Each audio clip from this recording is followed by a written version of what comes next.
It is time for Wadey's Hot Take. Hey, I've got it World Cup fever. The World Cup, according to Paul Wade. This is Wadey's Hot Take. Thanks to 4 and 20 Pies, Australia's original fan food. Broadcast sponsor of SEN's coverage of the FIFA World Cup 2026 official radio broadcaster. Right now. So, Paul Wade, I want your thoughts on England's semi-final clash against Argentina. How badly, if at all, did Thomas Tuchel mess it up for England? You know what? I'm going to go left field here. I'm going to say he didn't, because he was the one who said, I send players on to help players because we were getting hammered. We couldn't win a ball in the air. So all those players he sent on were there to help. And when you're under pressure at that point, you're thinking, we're getting hammered here. How can I help people? You're 1-0 up. All you have to do is win 1-0. So he threw a few defenders on.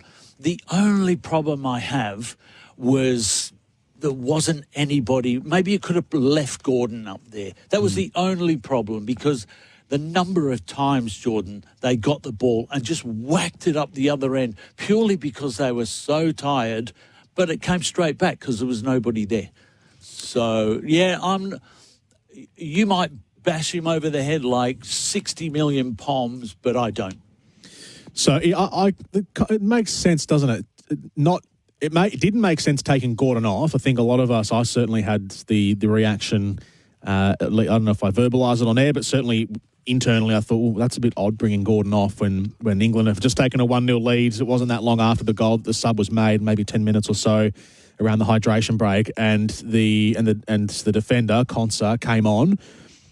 But you're right. So if maybe he takes a midfielder off, and if he wants to add another defender, maybe you do it in place of a centre mid, but you keep some out balls up on the field, on the park, to try and get that releasing ball away from defence, because they just didn't have that. And they did, look, I've heard analysis in the aftermath as well saying that, well, England didn't go defensively as soon as they scored the goal. They did try play more attacking football and tried to, push for a second goal briefly, but what was coming back the other way was just too much from Argentina, and they had to react and put an extra defensive number on. But there's still the criticism of, well, you can't defend for 30 minutes against the reigning world champions and Lionel Messi and expect to come away with that with a 1-0 win. Like, it felt inevitable at a certain point. And it didn't take long to feel inevitable, Wadey, that Argentina were probably going to find a breakthrough at some stage.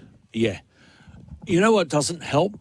As a former midfielder, it doesn't help when you've got a back four, back five, whatever it might be, standing behind you, and nobody has said, get out, push on, give me 10, 15, 20 yards. Honestly, we as a midfield were standing on their toes because we felt desperate that they needed help because they couldn't clear the ball. Now, whoever it might have been, Konsa, whoever, should have said, get out.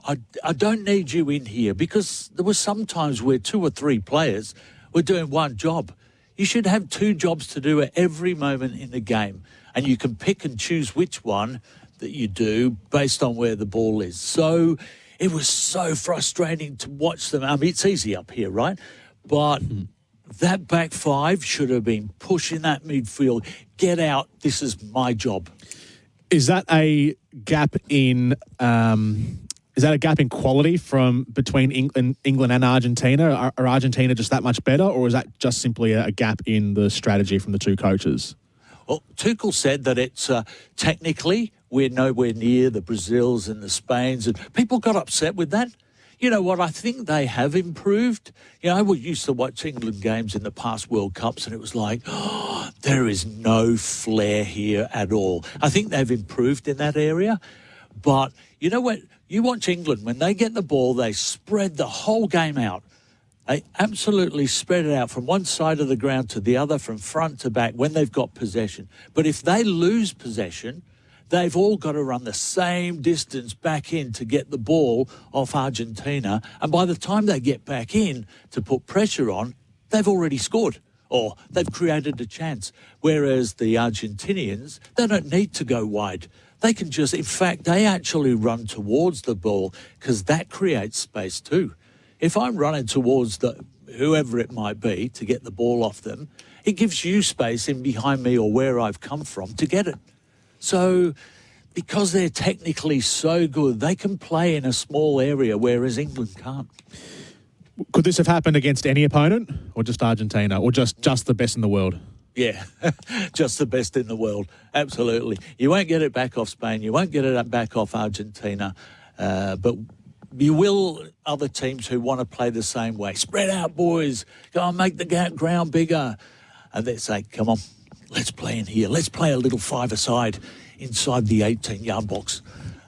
Yeah, you're right. It's because they were playing against Argentina. Were the signs there before in the tournament for England that I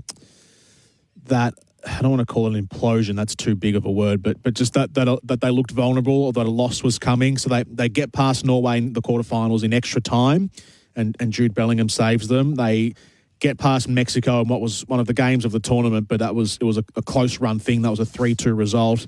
They were trailing against the Democratic Republic of the Congo in the round of 32, the first game of the knockouts, and they had to get rescued by Harry Kane again, 2 goals in the last 15 minutes against DRC. So that it's been a knife's edge really for England the whole way through the knockout phase. It has. You are dead right.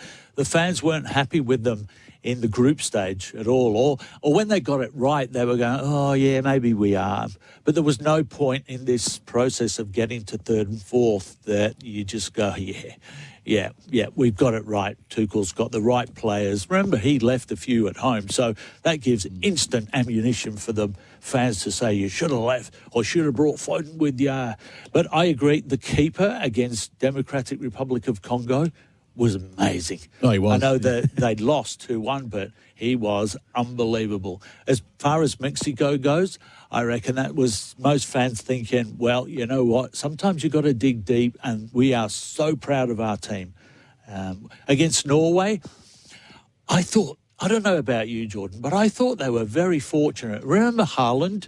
He I don't know who he pushed in the 18-yard box. But with all the pushing and shoving and grabbing, and the referee wants to pull up, even though the ball wasn't in play, even though he wants to pull up a push, you're kidding. How content would they be with their tournament then, England? Well, if they finish third, Poms are never going to be content. And does today's results really matter? Like, would a win or a loss today actually change how they think about their tournament this year? Not right now, and not in the next 6 months. But the history page was also our best. That's what it'll say. Our best performance was at the 2026 World Cup when we finished third. I think that's important too, that they believe they're getting better. On a piece of paper, they are. Whether they are on the park, well, that's debatable. As for France, in their game against Spain in the semi-finals, we had all been saying throughout the tournament that France have just got so many weapons, and if it's not Mbappe's day, it'll be Dembele's day, and if it's not his day, it'll be Olise, or it'll be Barcola, or it'll be Doué, or Cherki off the bench, and Spain nullified every single one of those options. How did Spain do that against France? Wow. You know, I was really impressed because you expect Spain to keep the ball. There's 1,000 passes. They're not going to go anywhere, and they've had 1,000 passes. They're moving the opposition. But the speed with which they got the ball back, not just with one-on-one, it was one-on-two, one-on-three. They just, as you quite rightly say, smothered them, absolutely smothered them. And again, I totally agree with you. It's Olise. Where was he? Where was Mbappe? It was some of the best footballers in the world, and they have completely nullified them, using your word. And that's why I think they're going to win this. I'd like to see Argentina win it, believe it or not, because before the tournament I said that it'll be France-Argentina. But I think Spain are going to win it. Yeah, I do too. I think Spain will win it as well. I think they'll do exactly what they did to... I think they'll do exactly what they did to France in closing down a lot of the options. I don't know how long or if at all they'll close down Lionel Messi, but I believe they can do it. But I think the final will be very similar, and I don't like myself for saying this because it's going to be that it'll be a dour final. But I think it'll be similar to the Spain-Portugal game, which was 0-0 all the way up until the last moment. And then Mikel Merino scores a winning goal late in the game for Spain, and for the most part, it wasn't a glorious game to watch. But it was Spain just did exactly what they needed to do, and Portugal didn't have the impact in that game. And I feel like that it might be something like that. Now, I think Argentina might have a few more breakaway moments than what Portugal would against Spain, and they'll definitely try and roll the dice against them. But I just don't see how Spain get rattled. Like, they just seem so unflappable. Yeah. I've just played 7 games, Jordan, at a decent level. All right, might not have played every minute, but you might not have played, but psychologically, your preparation, your physical fitness, you have gone through the same routine for 7 games, whether you're going to play or not. I reckon most of these players are physically and emotionally and mentally exhausted. So if you come up against a team that won't give you the ball back, it doesn't take you long in your mind to go, oh, here we go again. I can't do that. Especially if I see you walking. And I'm going, oi, you. Are you going to run? It just takes a little thing for people to crack, and I think that'll be it. France will get beat. With France, when it's all said and done, and this is sort of looking a long way into the future, and it's a pretty big question to ask, but when it's all said and done, does Kylian Mbappe, will he, by the end of his career, will he go down as the greatest World Cup player ever? I don't like to say so, but probably, only because goal scorers always get an 8 out of 10, don't they? Yeah. What about the fullback who's just won 5 or 6 balls on the edge of his 6-yard box? Or the keeper, like Jordan Pickford. They've been slaughtering him in the English media. Some of the saves he's made, Jordan, you've got to agree, world class. Oh, yeah. So, no, it's obvious, yeah, you score more goals than anyone else, like Pele and Maradona and Messi. It's always those guys. What about the little defender or midfielder that's working his backside off? This is the Global Game pre-game show here on SEN, thanks to Ford and for Keno Go. Jordan Canellis and Paul Wade with you in the lead-up to the third-place playoff today, half an hour away. There's still a couple of superstars that will be playing today, even though they have made a lot of changes to their team. But we will see Kylian Mbappe and Michael Olise starting for France. We'll see Bukayo Saka coming into the team today for England. He'll start the game, as will Marcus Rashford and Declan Rice. So there's still a lot of big names to play here today. Harry Kane will come off the bench, I'm sure, and maybe make a late charge for a Golden Boot claim, as well as Jude Bellingham, who both have 6 goals to their name for England. All that and more coming your way here on SEN in what is the bronze medal match today in the 2026 FIFA World Cup. This is more than just a game, it's so big. The Ford Ranger Triple Stack Deal and Keno Go's $40 million jackpot. Download the app. Broadcast sponsors of SEN's coverage of the FIFA World Cup 2026. Official radio broadcaster. Kia, a new breed of hybrid. Meet Kia's turbo hybrid SUV range. The award-winning Sportage, the 7-seat Sorento, and the leader of the pack, the Carnival Turbo Hybrid. Go beyond fuel savings and experience turbocharged hybrid performance today. Kia, a new breed of hybrid. Kia, movement that inspires. He moves in, he strikes, he bites, and it is golden, it is flaky, it can't be anything else. It's a 4 and 20 pie. That classic taste of 100% Australian meat in delicious gravy wrapped in golden pastry. 4 and 20. Australia's original fan food.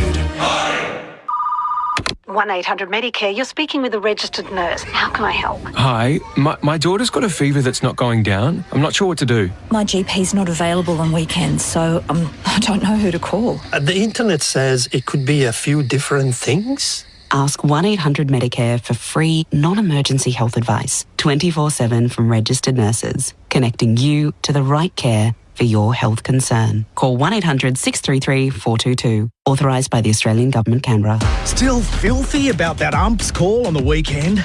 we hear you, which is why we've created I Call BS, a platform for fans to call out the BS in footy. Head to codesports.com.au and call it out loud. A legendary country deserves a legendary bottle shop. At Liquorland, we've been filling fridges and helping Aussies raise a glass for over 50 years. Cold, but cosy nights in. And summer sundowners, hosting the watch party. Or cooking for a full house, for the last minute dash on the way, or ordering your favourites from the couch. Yes! We'll bring the epic value and the legendary drinks. Liquorland, legendary. Choose to drink wise. Is your outdoor area living up to its potential? If not, speak to Luba House and transform your outdoor area with an opening and closing roof that's ready for next summer. An SA family-owned business, Luba House do everything. Planning, design, council approvals, local manufacturing and installation, so you'll have peace of mind it's done right. Don't wait any longer. Find out more with a free design, measure and quote. Bring your outdoor area to life with Luba House. lubahouse.com.au. Darren's days of digging blind are over. Ever since he blindly dug into that internet cable and took out an entire neighbourhood. Ever since his insurance declined to cover the repair costs. And ever since he saw that he was millimetres away from also striking a high voltage electricity cable. Don't be like Darren. Always search before you dig online before every job to avoid striking buried pipes and cables. Search before you dig online every time and never dig blind.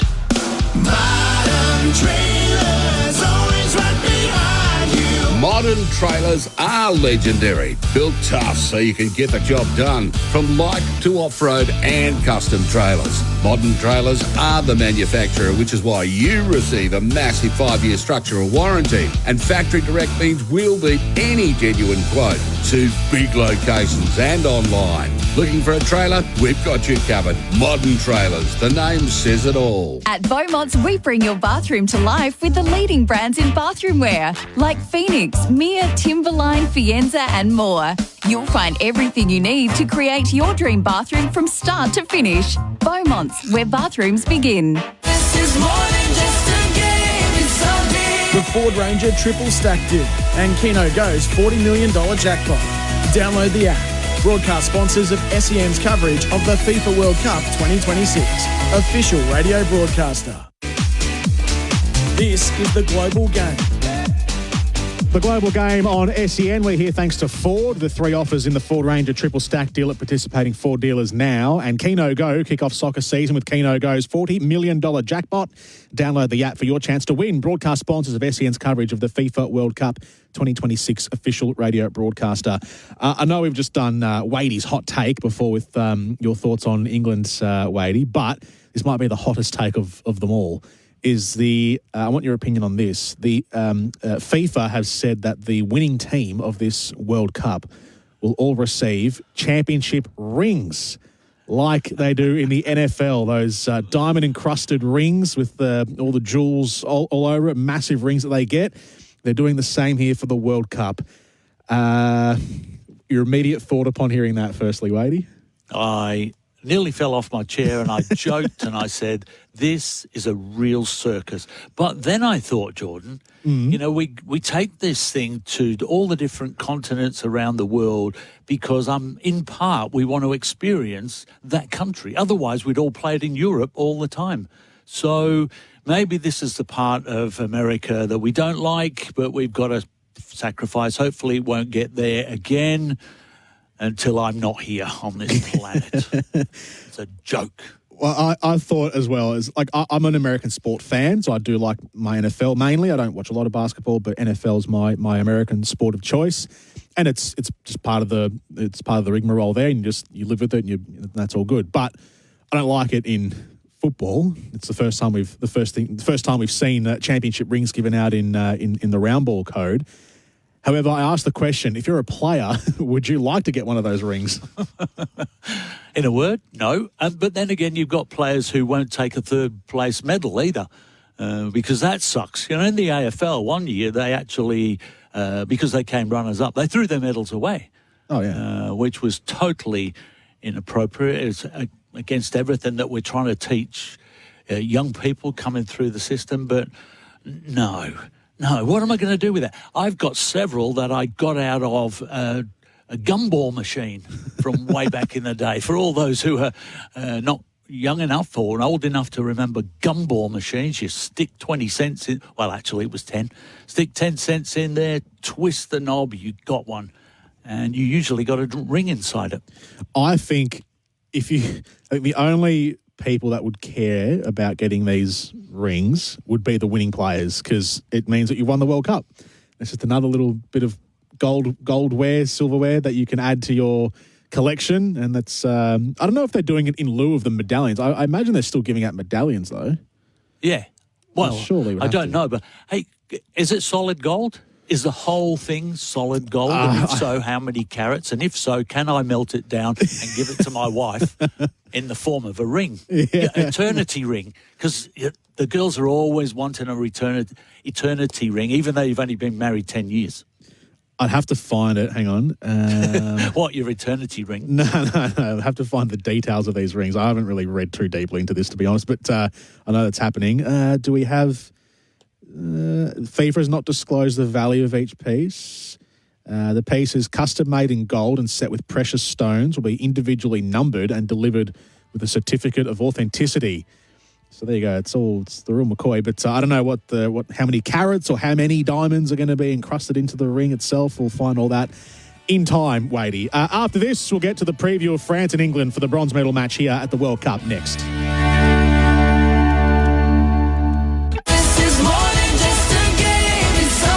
The Ford Ranger Triple Stack Deal and Keno Go's $40 million jackpot. Download the app. Broadcast sponsors of SEN's coverage of the FIFA World Cup 2026. Official radio broadcaster.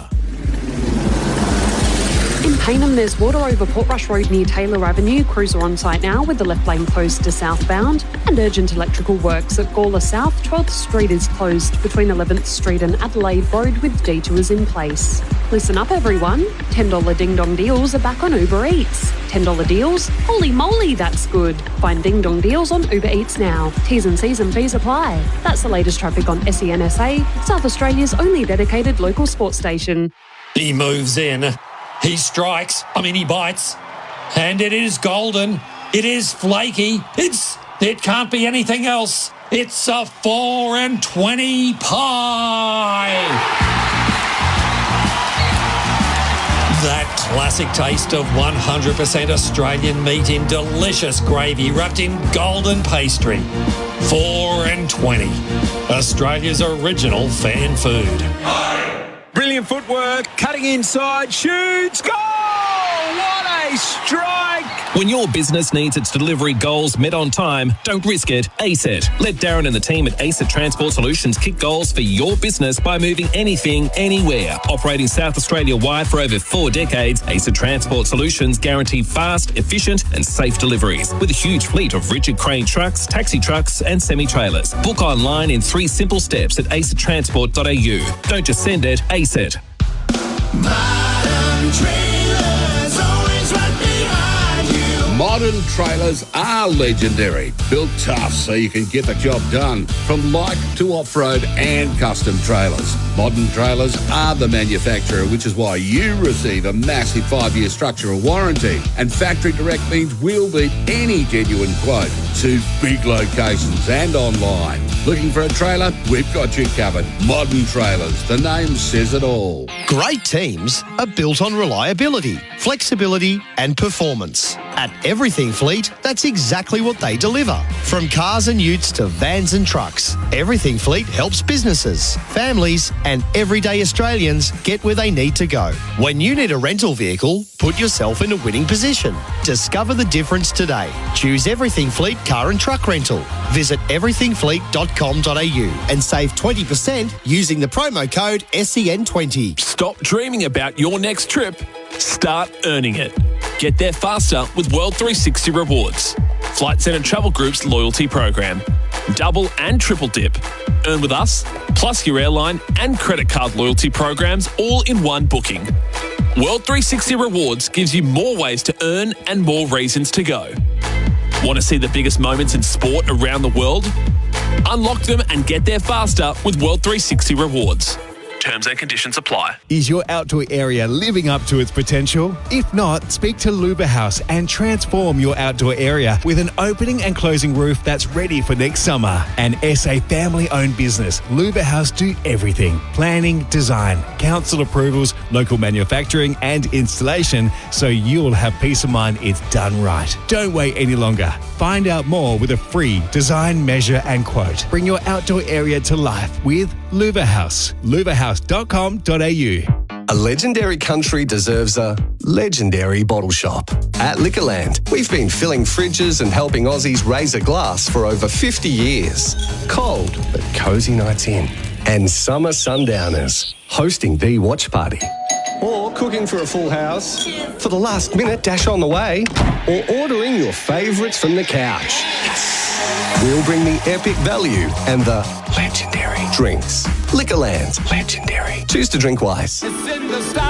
Melbourne City FC, from grassroots to football's biggest stage, proudly backing Australian football. Broadcast sponsor of SEN's coverage of the FIFA World Cup 2026. Official radio broadcaster. This is the 2026 FIFA World Cup. So we say, hey, we're not gonna break. Yeah, we're standing here today. 'Cause it's more than just a game. It's our DNA. Running out the defence, another shot and another goal from France. Ousmane Dembélé streaking through the middle of the park. It's collected by Mbappe. Oh! Who finds the back of the net, killing Mbappe again? Rogers' ball comes in, there's a chance. And England have the opening goal. Anthony Gordon at the back post. He clips it in for England. Running around is Bellingham. Jude Bellingham at the double for England. This is more than just a game. It's our DNA. Live from Miami Stadium, it's the playoff for third place. France versus England on SEN's coverage of the 2026 FIFA World Cup. So one last run around for these two teams before we farewell their participation at the 2026 FIFA World Cup. The third place playoff match today between France and England. Unfortunately for them, vanquished in the semi-finals and no chance to win this year's trophy. But they'll get the chance to be the third best team at this FIFA World Cup. In a warm Miami, 31 degrees, very humid, muggy but cloudy overheads. We get ready for the bronze medal match here on SEN. Brought to you by Valvoline, the original engine oil and official supporter of the 2026 FIFA World Cup. Jordan Canellis and Paul Wade with you for this match here today, the penultimate game of the World Cup. Wadey, it's sad now. It's coming to an end today and tomorrow. This is it. The last hurrah of this year's World Cup. It is very sad when we think about the 6 games we had and got 2 hours sleep every day. I saw some memes where after all those groups, you had people staring at a wall because we didn't know what to do, did we? We did not know what to do. We didn't have to get up at 3 in the morning. I've loved it, honestly, for all my disappointments with stuff off the park. I have loved watching the minnows, the best players, the goal scorers coming to the party. It's been wonderful. I didn't know you were a guy that looks at memes, lady. My daughter, who's 4, said, "Granddad, what's that person doing?" He's really sad because there's no football on today, Granddad. What can we expect from these two sides today? Let's talk about France first. So they've made 7 changes to their team. There's no Koundé, Upamecano, Saliba, Digne. So the whole back four has been changed. While further afield, Chouameni's been taken out in midfield, and Barcola and Dembélé have been swapped out of that front four. But as we've known and as we've spoken about over and over through this tournament, is France have such a rich depth of options that they can call upon the likes of Desiree Doué and Ryan Cherki to come into the starting 11 today. So the fans will still get treated to the best talent in the world in this game today from France. Yeah, absolutely. When I see Elise there, I thought, give him one more chance before I absolutely smash him for his ability not to turn up on the big games. So Doué, Mbappe and Elise up front, that's a good forward line. There's a goal-scoring forward line there. Rabiot, yeah, for sure. Cherki is chirpy. I know that. He's lively. And look, you know what? I'm very happy with that team. If I had to pay $100 to get in, not $1,000, $100 to get in, I'd go, yeah, proud to be France. And I'm glad Deschamps has put a decent team out there. Surely they're not charging thousands for this game today. Surely it's a discounted match. Third place playoff. It's not exactly a marquee, is it? Michael Elise, yeah, he hasn't. His last two games he's been absent, hasn't he? I know he's been. Today's the last chance he'll get to try and score a goal. He's been looking for a goal. He's had 5 assists, but you can tell within himself he's wanted that goal. He's tried a few long range attempts in games before, but he has been disappointing, hasn't he? Certainly the last game. I think we watched the Norway game. I think it was a warm day. Mbappe scored a cracker from about 30 yards. But honestly, Elise was amazing that day. The things he can do with the ball, you would do at training, but you wouldn't do it in a game. He's the one I pay money to watch. Hey, Dad, did you see that? Did you see that? He's the one that excites me about football. So, yeah, to see him being very ordinary in this competition at the crunch end is a bit disappointing. And for England, they've made 7 changes as well. We'll go through the full 11s in just a second. But Harry Kane has come out of the team. Anthony Gordon as well. Jude Bellingham not playing either today. They can all make their appearance later in the game as substitutions, but not in the starting 11. Elliot Anderson as well. And a change in goals with Dean Henderson. He'll be the goalkeeper today for England, with Jordan Pickford having a rest. But again, like France, they've brought on some elite players. They bring in Bukayo Saka. They bring in Marcus Rashford on the left side, and Eberechi Eze as well, who had a big hand in qualifying and not as big a hand so far in this World Cup. But they've got players that they can call upon too, and we'll be hopefully thrilled by what they've got to show. Yeah. Look, honestly, if I'm turning up and I'm watching Rashford and Saka as opposed to Madueke and Gordon, I'm thinking still a quality field out wide. There's no doubt about that. But yeah, I wonder how bad Harry Kane is. You know, he's not young, but, 7 games, this is the 8th.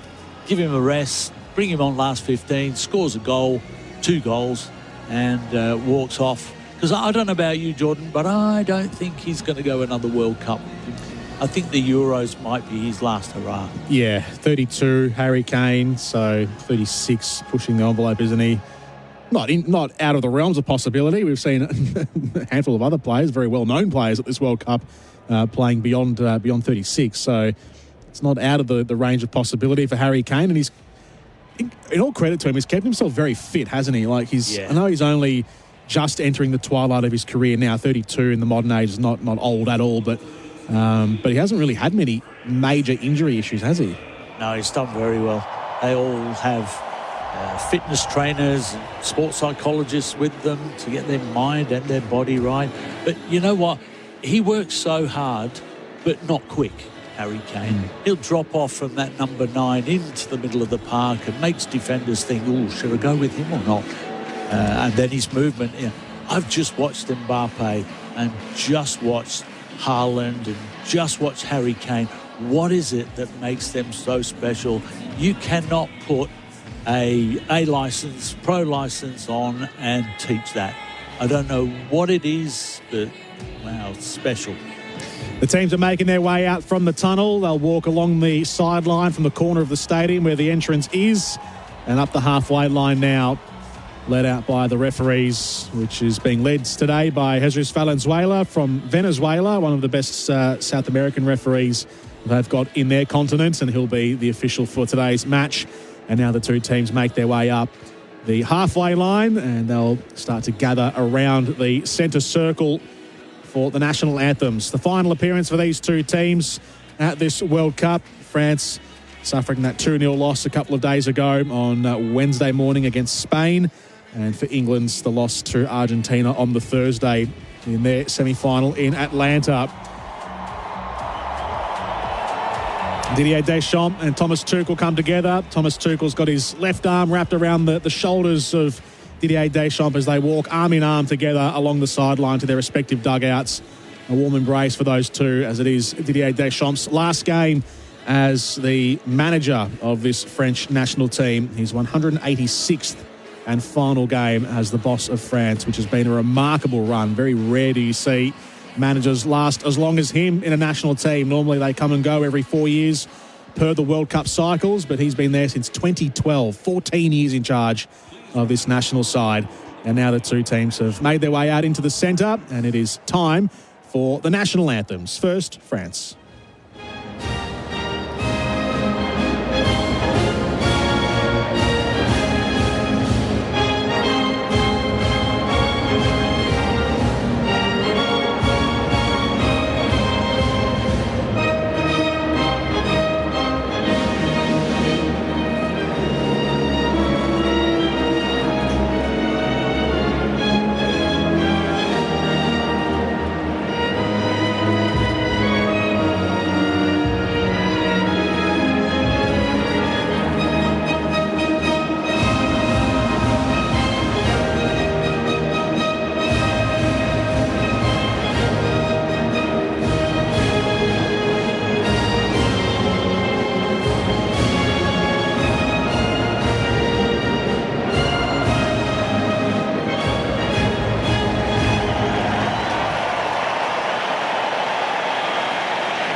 The national anthems of France and England ahead of the third-place playoff from the Miami Stadium. The final pyrotechnics here in the south of Florida.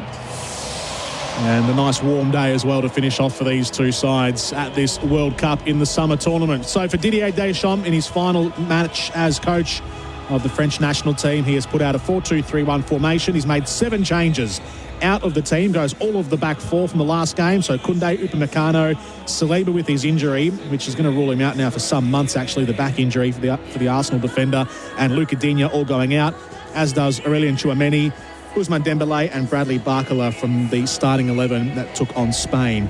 So the starting 11 today, Mike Maignan is the goalkeeper. He keeps his spot. The back 4, Malo Gusto from Chelsea starts at right back. Ibrahima Konate and Maxence Lacroix start at centre-half, and Theo Hernandez at left back. In midfield, Adrien Rabiot keeps his spot. He'll start alongside the young PSG midfielder Warren Zaire-Emery. The attacking midfield line of 3, Michael Olise on the right wing, Ryan Cherki in the centre, and Desiree Doué on the left wing. And the captain, Kylian Mbappe, starts this game. He leads the line in his search to win the golden boot of this FIFA World Cup. He's got 8 goals, level with Lionel Messi of Argentina. For England, they've made 7 changes as well for Thomas Tuchel. Out goes the goalkeeper, Jordan Pickford. 2 of the back 4 go out, Reece James and John Stones. The 2 midfielders, Jude Bellingham and Elliot Anderson, also make their way from the team. And Anthony Gordon, the goal scorer in the semi-final, and Harry Kane also omitted for today. So the starting 11 then, Dean Henderson starts in goals for England, the number 2 choice goalkeeper. The back 4, Jarell Quansah comes back into the team from his 2-game red card suspension. He starts at right back. In the centre of defence, Ezri Konsa and Mark Gay, and Jed Spence starts at left back. In midfield, Declan Rice will be the single pivot, we imagine. I think it'll just be a one-man central midfield group. And ahead of him, the 2 advanced players, Eberechi Eza and Morgan Rogers in central roles. Marcus Rashford starts on the left wing, Bukayo Saka starts on the right wing, and Ivan Toney will start up front as the striker, getting the nod ahead of Ollie Watkins in that position today in substitution of Harry Kane. And Declan Rice will be the captain today in Harry Kane's absence.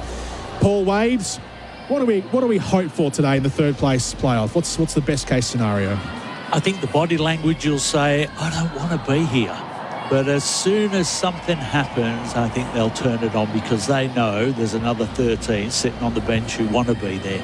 And they're playing for it. Their mindset will be, after a while, yep, I really want to win this. I really want to play for my country. And for the French, it'll be, I really want to play for my coach. So expect it to be just bubbling, but then it'll boil after, I reckon, after 15 minutes, half an hour. Yeah, I think there's a real chance. I think there's, with the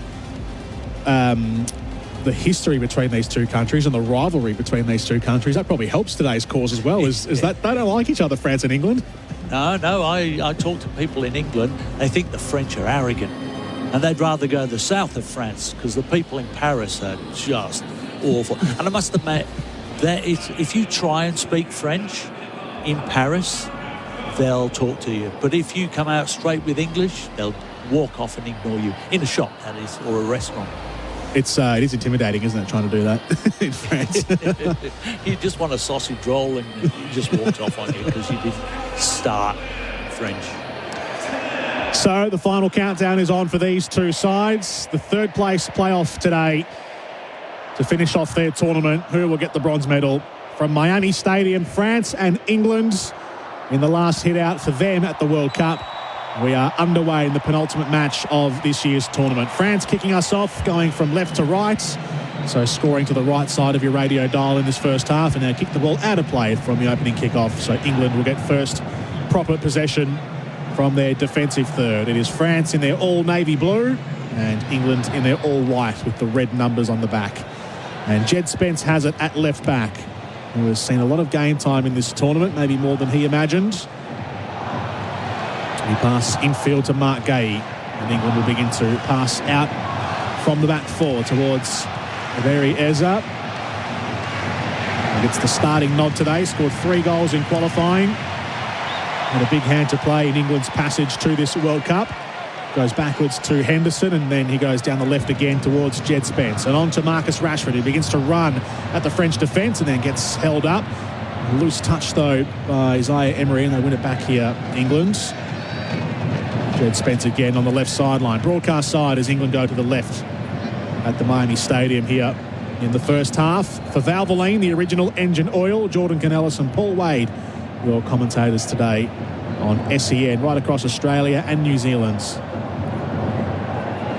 England's in the central area here with Eza, who's got Rashford to his left. He decides not to go to him. Now he does on a delayed pass towards Rashford on the left wing. He's at a standstill right now, then drops the shoulder on the right boot, comes into the area, headed away by Lacroix. There was a chance there, though, for Ivan Toney to get near it. And France defend their last line. Rabiot will go across to Teo Hernandez up the line. He goes to Desiree Doué. England's employing the high press here, and France can't get their way out of defence. It comes off the legs of Bukayo Saka and out for a throw. This was supposed to start 15 minutes from now, wasn't it, Jordan, in my humble opinion? I reckon there's a fair speed that this game's going to... I reckon they want to win this. Been a good play. Yeah, no easing into this one. England's forcing the issue straight away. France here try and get their way out of defence, and they do with the throw, but the next pass was poor from Cherki, and now Declan Rice has it. He runs straight at France and scores a wonderful goal. Unbelievable. Declan Rice has a wry smile across his face, and England get the first goal just 2 minutes into the match. Declan Rice curls it into the bottom right corner, and it's France 0, England 1. Tell you what, I don't know what the goalkeeper was doing. The celebration wasn't one where you're going to win the World Cup. But I don't know, the goalkeeper was rooted to the grass. Harry Kane on the sideline, hands above his head, clapping, applauding that. So well done, Declan Rice. He's great with Arsenal, great with England.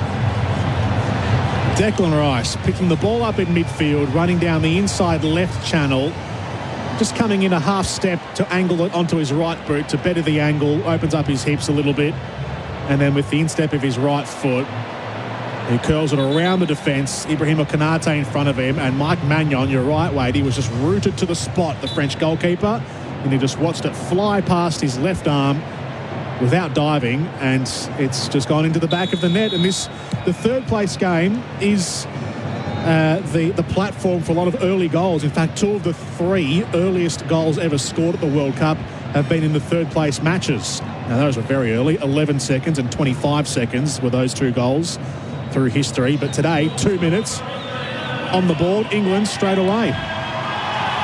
And they're closing down already. Ball's on the halfway line with France. I don't know who that is, but chasing 1 pass, 2 passes. That's the sort of thing that makes you think we got some urgency here, boys. Let's play.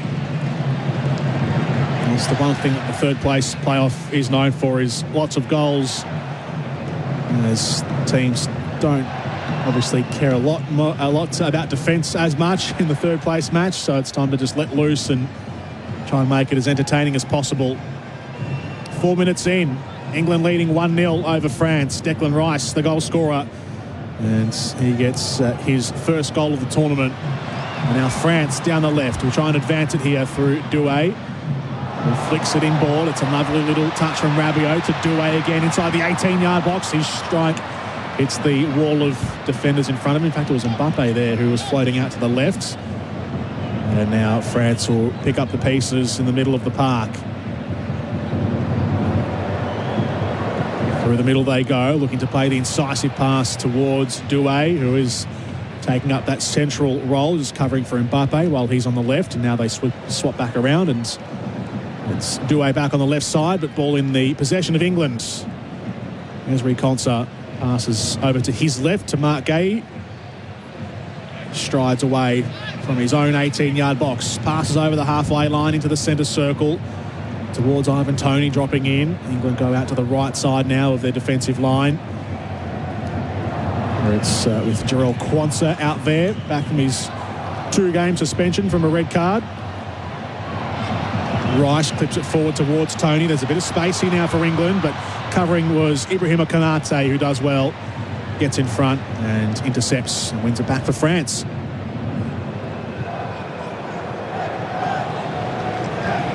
Konate, who is leaving Liverpool and joining Real Madrid ahead of the next season, the upcoming season. And with Liverpool for a while, but over to Spain now he goes as Jose Mourinho takes over, and England take over possession in midfield and quickly go out to Saka on the right. Works the ball in towards Eza. He misses it. Falls to Rashford, whose shot is blocked. Mike Magnon had to dive, but with the heavy deflection, it was not needed in the end as it goes out for a corner. And England have another chance here. Yep, they've got everything happening at the moment. They try and get the ball back quickly. When they move it, they go to Saka, and the ball moves from one end of the ground to the other. I was watching Elise there. He's out on the right-hand side. He is throwing his hands up in the air. Give me that ball.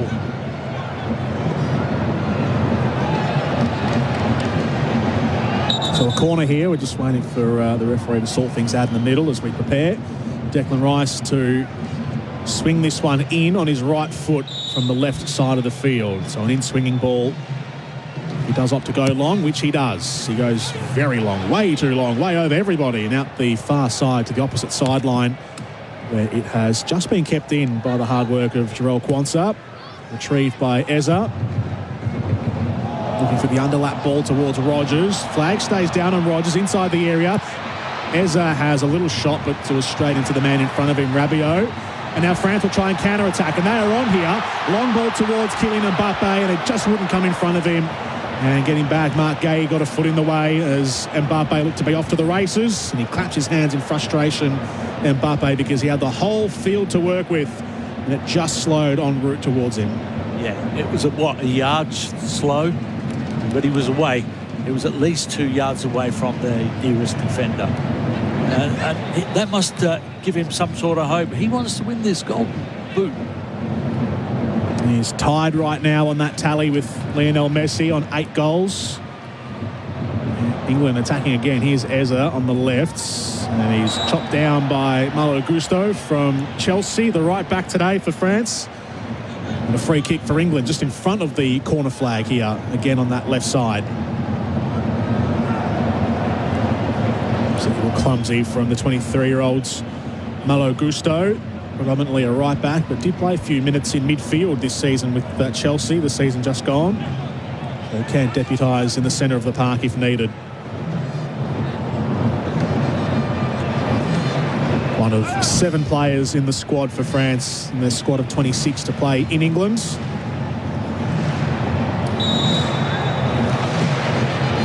Now Declan Rice to send this one in. Hopefully his delivery is better than the corner he took previously.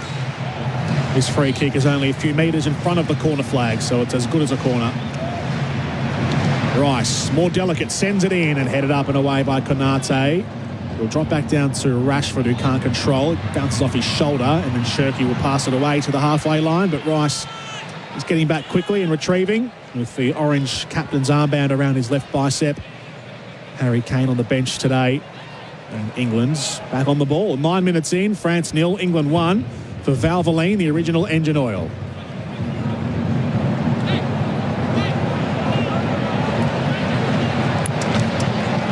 England slided across to Spence on the left. Infield to Eza. And Spence forced to go backwards as the French defence closes in around him. Goes back to the goalkeeper. Dean Henderson, the captain of Crystal Palace, who has captained them to some silverware in the last couple of years. The FA Cup last season, the Conference League in the season just gone. Long vertical pass from midfield for England, looking for the run of Marcus Rashford. Can't reach him, and France win it back in midfield, and now they look to go quickly down the left sideline. Desiree Doué bombing forward. He's got numbers in the middle if he wants. He cuts it in towards Mbappe, stabbed away by Gay. Falls to Shirky, saved by Henderson, cleared away by Spence. Retrieved by Zaire Emery. He eyes it up, takes a left-footed shot, big deflection, and it loops into the hands of Dean Henderson again. England's goalkeeper now kept busy as Shirky's shot comes off the forearms of Dean Henderson. If we take a look at the replay, first attempt on goal for France. Yeah, Henderson will be happy with that. I know goalkeepers, they like to get their hands on the ball early, gives them confidence. Don't know whether he got his hands on the ball and hit him halfway up his forearm. But, that could be the because of the ball. It does move around a little bit, but he'd be happy that he's got a touch after 10 minutes. Now England moving forward again, space down the right side, inside the 18-yard box, onto the left foot, and scoring, but the offside flag has gone up on Bukayo Saka, who got in behind the defence too early, according to the assistant referee. It was a lovely finish on the angle, cutting in on his left, but he was offside. It was only a couple of yards play on. Honestly, Jordan, I was watching that linesman, assistant referee, and I'm thinking, are you going to put that flag up? It so annoys me because somebody could get hurt, Jordan. Yeah. In the time when he's from offside to when he puts his flag up, somebody could get hurt. Don't wait. Just put it up. You know it's offside. He's 2 yards. This game has been end-to-end. Elise was getting forward just a moment ago, hence the raise in decibels around Miami Stadium, but it was 1 against 4 and the attack came to a quick end. France get it back, though, in the middle. Zaire Emery looking to play it forward. Shirky just slipped over. Knocks it back to Konate. Zaire Emery again. Over to his right for Malo Gusto. A few metres in front of the halfway line. Plays it down the right touchline to Elise, who's standing still at the moment. Looks ahead, sees nothing, goes backwards into Warren Zaire Emery. And now Konate over to his left to Lacroix. And over to Teo Hernandez as they just pass it around the back end of their attacking half, so around the halfway line, forward a few metres and back again. Now they go forward a few metres again to Elise. Leaves it for Gusto. Playing patient build-up here, France. Zaire Emery over to Lacroix. Completely changed back four from the semi-final to this game for France today. Here's Michael Elise again on the right. Now he runs at the defence. He cuts in on his left foot to the top of the 18-yard box. And a desperation challenge from Jed Spence. England win possession and a free kick here in the base of midfield to the Three Lions.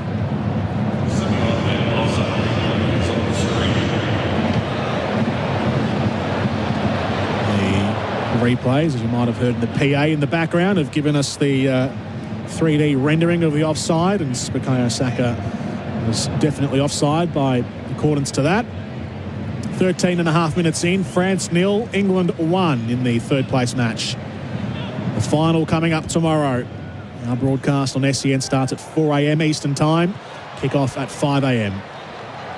between Spain and Argentina. In the centre of the park, it is Kylian Mbappe who plays a through ball to Cherki.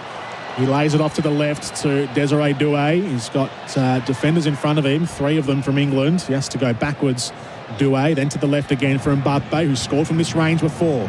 Left corner of the box, drops the shoulder, gets to the byline, plays it in, and Elise was in the middle. But Gay was right there, went straight to him, and it rolls out for a throw-in to France on the left wing. Mbappe has always got a smile on his face, especially when he's in the front third. Quick freak, quick corner. Taken very quickly, sent in again by France. That was a light delivery though, and headed away by Quansah. France retrieve it in midfield. Looking to assume control in this game. That goal from Declan Rice, 3rd minute of the match. It was the 2nd fastest goal scored by an English player at the World Cup, after Brian Robson, who scored in the 1st minute of a game also against France in 1982.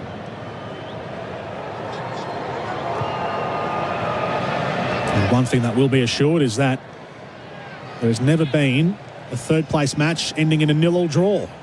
And we continue that trend here this year. 76 goals across the 20 games played in the bronze medal match at the World Cup, an average of 3.8 goals a game, so they are high scoring. France still on the right here with Elise, who gets dogged down by Jed Spence, chasing around like a terrier, and he does very well, Jed Spence. Gets a toe in there and knocks it backwards to Marcus Rashford. He was tracking back down the wing to the left-back position, and England's have the ball again. I think Jed Spence, the way he chased that Frenchman down, that just shows you how important it is to England. I'm very surprised with the speed of this game and how competitive it is. Mbappe's had a couple of moments where he could have got through, so he must have hope. Haven't seen Saka and Rashford involved too much at the moment. England pride themselves on those 2 wide men, so plenty of potential as well as what's being delivered at the moment. England from midfield playing it long over the top, and there was nothing on there for Marcus Rashford. Bounces beyond him and into the hands of the goalkeeper, Magnon. Plays his club football with AC Milan, which he captains. Captains AC Milan. There's Mike Magnon. He's kept 4 clean sheets at this World Cup. Magic Mike, they call him. France in midfield as the Mexican wave rolls around the Miami Stadium. Zaire Emery to the base of the centre circle to Rabiot. Forward again to Zaire Emery, over halfway. He's got Elise trying to break down the right side. Goes to Gusto instead. Plays it backwards to Rabiot. Noise continuing to increase here in Miami. Good atmosphere for the bronze medal match. England win it back in midfield. Eza plays it forward. Now England can break away. Here's Bukayo Saka inside the box, cuts onto his left, and his shot is blocked by the retreating Maxence Lacroix, and it loops out for a corner. Good speed showed by the French defence. Yeah, Lacroix did so well there. It only needed a slip or a step too many, and Saka would have been 1-on-1 with the keeper. So well done in defence, France, and they have to at the moment, because the speed going forward for both teams, it's almost 2 teams counter-attacking. There's a good pass from Eza. He was in the centre circle and he knew that Saka was making the breaking run to his right, flicked it straight through to him with no hesitation. And now the resulting corner for England. Declan Rice, right-footed to the 6-yard box, and the header has been flicked in. It's Ezri Konsa who scores the goal. His first ever World Cup goal, his 2nd for the national team, and it was a delightful, light, glancing header from Ezri Konsa, which creeps in at the back post, and England, in the 18th minute, had a 2-0 lead over France. That was as soft as you're going to get. Konate nowhere near it, and they're a big side. They're a good side at taking set pieces, England, but that was uncontested inside the 6-yard box. I don't know what, the keeper was slow to come out. I don't think he was ever going to get it. It dropped a little bit too short for him. But once he started to come, took one step, he quickly retreated, and that was it. Ezri Konsa jumps over Adrien Rabiot at the near post from about 6 yards out. Got just the lightest touch and just enough angle on it to bounce once low at the back post, out of the reaches of the goalkeeper. And it's a 2-0 lead for England. Played 19 minutes in this clash. The only other goal he'd scored, Ezri Konsa, was in September of last year in a qualifier away to Serbia. So he's got his second goal within 12 months.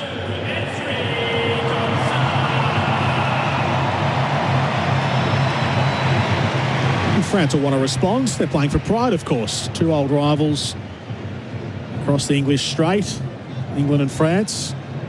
And they will throw it forward here, France. Dean Henderson comes out of his box and then retreats as it bounces into his arms as he backpedals back into the area so he can control. And England will begin from the back half again. Declan Rice to Mark Gay towards Ivan Toney, who's chopped down in the centre circle, and so a free kick to England. 20 minutes gone. France 0, England 2. This is very important, Jordan, this time in the game and a third place playoff when you don't want to be out there and you're 2-0 down after 20 minutes. This is right. Who's going to do something to pick everybody else up? There's a difference between trying hard and being desperate, and you need to be desperate to win games at international level, desperate to win balls back. But at the moment, they're just trying hard, the French. Nice pass again from Eza inside the box. Ivan Toney has it. He's got his back to the defender, Konate. Toney still keeps it alive and plays the ball down the byline. The flag went up and France will go away quickly, and they'll advance it to halfway in the blink of an eye. For the work of Theo Hernandez, who was sprinting forward. Now Mbappe has it near the left sideline, plays it infield towards Desiree Doué, who's at the very top of the centre circle, attacking side for France. Lifts the ball out to the right for Ryan Cherki. He's got Gusto overlapping down the right side, that's where he goes. Gusto comes to a stop, short pass to Michael Elise, back to Gusto, and then back to Cherki, and they'll come back into midfield here, France. Konate, Rabiot over to the left. Hernandez brings it back into Lacroix. From left to right, they shift the field again, France. Over to Michael Elise on the right wing, in line with the 18-yard box. Cuts it back to Ryan Cherki, top of the area. Plays it back to Michael Elise, who's beginning to drift infield now. Swings the ball over to the left to Mbappe, who eyes up the goals. He takes his right-footed strike, and it's not far away. It's off target as it whizzes past the right post as France look at it. The back post for Dean Henderson, the goalkeeper. Off target, a little slip as well from Mbappe as he struck that. A little warning shot from the French captain. Yep, that's the sort of inspiration you need. At least they've had a go, the French. At least it was Mbappe, and you know he gets it on target. The speed of the ball is always going to trouble the goalkeeper, but drinks break, commercial, rest, whatever you want to call it, disgrace. I know the English will be very happy to see the back end of hydration breaks being roundly booed by the English fans all tournament long. Hydration breaks halfway through each half of football. Well, as we take this hydration break, let's have a listen back to the goals. 2 goals for England so far as they lead in the 23rd minute. 2-0 over France in the third place playoff. France here try and get their way out of defence, and they do with the throw, but the next pass was poor from Cherki, and now Declan Rice has it. He runs straight at France and scores a wonderful goal. Unbelievable. Declan Rice has a wry smile across his face, and England get the first goal just 2 minutes into the match. And now the resulting corner for England. Declan Rice, right-footed to the 6-yard box, and the header has been flicked in. It's Ezri Konsa who scores the goal. And England, in the 18th minute, have a 2-0 lead over France. As we bring you back live into the third-place playoff. Those were the highlights so far, brought to us by Valvoline, the original engine oil. I couldn't help myself but laugh when calling that goal, Wadey. Just the look on Declan Rice's face when he scored that, it was almost a guilty look that he'd scored that goal. Yeah, there was no knee slide in the corner going to happen, but yeah, it was definitely a cheeky smile, and he's walking backwards and he kisses his fingers and he shows them to the crowd. He's enjoyed it. And the stats will show, hey, I scored at the World Cup. The point you made earlier was a very sound one about France as well. It's a crucial moment in the game because they don't want to just roll over and lie down and have to endure painfully the next 60 to 70 minutes of the game, as they want to make this a contest and actually play some football. Yeah, I don't think this break will suit anybody, because now you've got to start all over again. Now it seems like a holiday. You finished half a training session. The intensity of the match can go up and go down, but at least you can control it. Now you have no control because everybody's starting again and nobody really knows what to do. Mind you, I said the first 15 minutes were going to be boring too, Jordan, and I got that wrong. 2 goals in 15 minutes. All right, hydration break over. 25 minutes gone in the first half. It's England who lead 2-0 on SEN's coverage of the 2026 FIFA World Cup, brought to us by Valvoline, the original engine oil. And England's recommence with a goal kick taken short. And the slow build-up from halfway inside their own half, England's. Barry Eza, who's playing in the centre of midfield alongside his Arsenal teammate Declan Rice. Goes out to the left to Jed Spence. Plays it into the feet of Rashford, who knocks it back straight away to Mark Gay and into Declan Rice again. He plays a long diagonal ball towards the run of Jarell Quansah down the right side. Slides to keep it inside the sideline, but he's lost his control, and Teo Hernandez retrieves. And just thumps it away, out over the sideline for a throw to England. Thrown in quickly. Declan Rice has it, goes back behind halfway. In possession is Konsa. Over to Quansah. Mindful of the pronunciations. Jarell Quansah at right back and Ezri Konsa at centre half for England. Here is Konsa again, the goal scorer, Aston Villa defender. England playing it around in their defensive half at the moment. This is the third time they've played in the third place playoff. Haven't won one yet though. 0-2 from their 2 previous third place matches. In 1990 they lost to Italy, in 2018 losing to Belgium. Both of those results they conceded 2 goals. Today they've scored 2 goals already. So if they win here, it will be their second best result ever at a World Cup after winning in 1966. Still England in their own half, but now they've given it away, and France can assume control and take over quickly and race forward quickly. And Mbappe on his left foot, his shot has been deflected by the goalkeeper and nearly bounced over the line, but Mark Gay got back and covers his defensive goal line to protect it, and it goes out for a corner. Well, we're talking about desperate. Gay, he didn't have to sprint back there, but he has just made sure this ball stays out the back of that. He is so determined, even though it beat Henderson, not to let this ball. I think the offside flag went up, but he didn't look offside at all, Mbappe. Maybe if there was anything, it was his knee in his running stride, but looked onside for the most part. Anyway, another scare though for the England defence, another opportunity for Kylian Mbappe, looking to add to his tally of 8 goals so far in this tournament. Mbappe won the Golden Boot at the last World Cup with 8 goals. The first player to score 8 goals in 2 separate editions of the World Cup.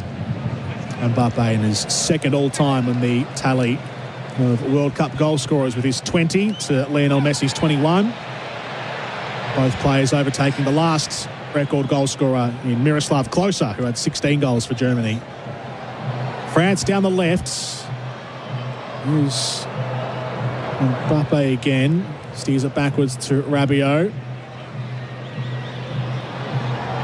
Just outside the 18-yard box, Shirky pings a diagonal ball towards Gusto near the corner flag. Does well to keep it in. Goes backwards to Michael Elise. A meaningful game for him today. He was born in London, could have represented England, did all of his footballing in England growing up, but with his French heritage, chose to play for France. Could have easily been wearing the white shirt today as he loops the ball over the top towards Desiree Doué, coming in on the left and clipped away by the heads of the English defenders. And out to Kwanzaa at right back. That was more like the Elise I turn up to watch. So he's chased that ball on the right-hand side, gone inside, and then, as you quite rightly say, flicked the ball over the top of 2 England players to create a chance. Imagination, that's what he's all about. First touch, just an imagination, seeing things that nobody else does. And now they can burst forward again. Once again, it's Elise into the feet of Mbappe. 18 yards out, ushered away from goal. Redirects his path towards goal, but he's run into a dead end of English defenders who are tracking back inside their own area. And England win it back. It's gone out for a throw at left back for the English. Elise and Mbappe looking to combine around the edge of the box. Do you reckon that Mbappe could have passed that, Jordan? Because you know you're got a chance of winning the Golden Boot. There's no chance in the world I'm going to pass it to you. I'm just going to take 3 on and smack it in the back of the net. Yeah, I think he could have passed it, but he's not going to. Yeah, if he's got ball at feet and he's in or around the area, he's taking his chances, Mbappe. England in midfield. Gaze, loose pass out to the right, a little offline.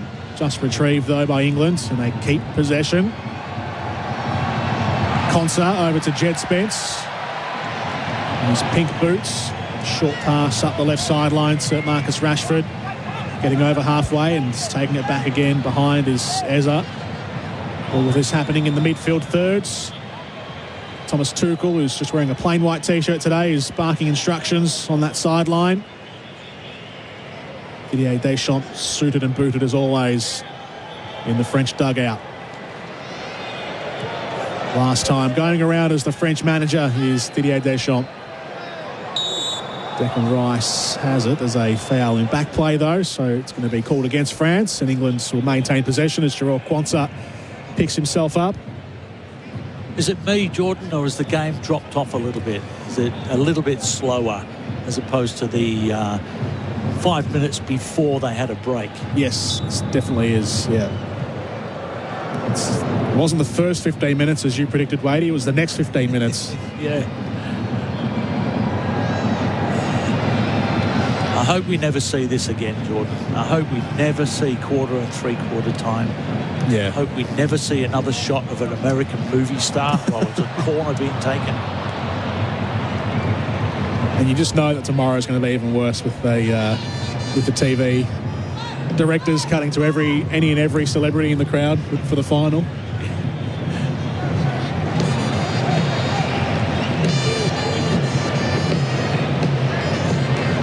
Wouldn't advise making it a drinking game at home because you might end up sideways. France looking to penetrate through the middle, but again the English defence close them down. They come together, Gay and Kwanzaa, and they close the avenue. Now they counter-attack here, England. Rashford's got it. He darts around one. Lovely. And Rashford's shot is on target and saved by Mike Magnon. That was lovely work from Marcus Rashford, who just dipped inside past one defender, Warren Zaire-Emery. Got onto his right foot. Did he nutmeg him? Oh, he did. Oh. He nutmegged Zaire-Emery, and his shot was on target, but saved. And he's nutmegged him with the ball underneath the sole of his boots. Just rolled it. And that was South American, that was French Elise. That's what I think people should start to believe what England are like, not just the hard work passing it from A to B. He knuckleballed that as well, Rashford. It swung, like wobbled through the air almost. Did it really sweet. It's Magnon, the goalkeeper, had to read it through the air, but he was equal to the task. So the score still is England leading 2-0. Declan Rice scoring in the 3rd minute and then assisting Ezri Konsa from the corner in the 18th minute. That's where we sit right now with just over 10 minutes to play in regulation time of the first half. And now France down the left. Open space to attack here for Mbappe, who's getting inside the area. The right-footed attempt is saved by Dean Henderson, who comes across and makes a big stop. And Mbappe denied again. Wow, what a save that was. Mbappe facing you inside 18 yards, right in front. What a save that was from Dean Henderson. Henderson in his first ever World Cup match. And his first ever World Cup as well. Wasn't in the squad for 2022. He's been good. He's been great for Crystal Palace, and he's been good today for England. A corner from France comes to nothing. England can try and counter-attack. There is so much space here for Bukayo Saka, but his touch lets him down. Mike Magnon's off his line. He's being brought out to the edge of the area, Mike Magnon. And the pass from Saka also lets him down. So the pass and the touch unravelling things for England from that Bukayo Saka attack. And Elise will walk it forward down the other end. Here's Mbappe, 1 against 4 right now. Mbappe somehow gets away from all of them, gets it to Elise, back to Mbappe, and Declan Rice comes in, tracks back, tackles England back in possession. Not many people are moving at the moment, but I can understand why. The speed of the game, because of the passes, the distance. Shirky looking for the pass out the left. It comes back to Shirky off a rebound. Back heel to Malo Gusto, right edge of the box. Back into Shirky again, near the right corner of the box. Over to Elise, neat interplay. Mbappe back to Shirky, cross comes in, poured away by Dean Henderson. And England will clear their lines, and now they'll try and spring a counter-attack. And there is so much space for Marcus Rashford. He's got the whole field. He runs into the area. He is stopped by Magnon. The rebound, Saka stopped on the line. Back to Rashford. It's a mess in defence for France. Back to Rashford, and Saka finally scores. They were all at sea, the French defence, and England just couldn't put them away until Saka, on the 3rd attempt, finally did. Left-footed shot on a 45-degree angle inside the 18-yard box. And Bukayo Saka scores his first goal of the tournament, and it's England who lead 3-0 in the 37th minute. That was like Keystone Cops, wasn't it? Saka and Rashford. How much room did Rashford have on this left-hand side, though? He was at least... The nearest blue shirt was 5-10 yards away. Actually, no, 15 yards away. 1-on-1 with the keeper. It was a great save. Rashford was 1-on-1. He had the whole field basically to run into. He runs right up to the goalkeeper, who did very well to close down the angle. Mike Magnon makes the point-blank save. And then Rashford and Saka just kind of fluffing around for a little bit inside the 18-yard box before Saka finally got the shot away. And even then it came off the defender. Teo Hernandez sliding in. It bounces off his shin and into the roof of the net. And Saka gets the goal. It reminds me of, you know, in tennis, Jordan, where you've got doubles and they don't care. It's just a fun thing for the crowd. Yes. And they're playing amazing shots, but they would never play in competition. Well, that moment there reminds me of that. The number of players who didn't get back, cleared off the line not once but twice. Keeper getting down and making it difficult for everyone. I was smiling.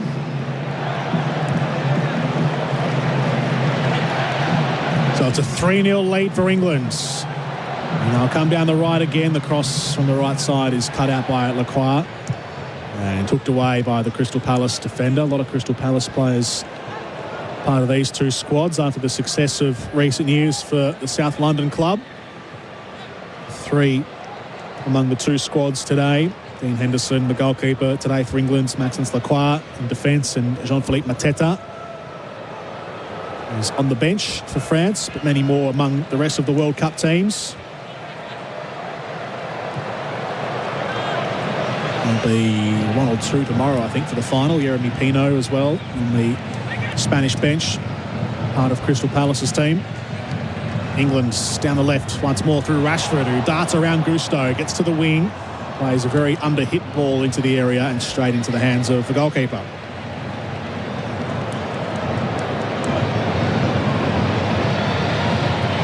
That is exactly what, not just the nutmeg we saw in the middle of the park, but 1 of 3 there, and Rashford's gone past 3 of them with a couple of touches.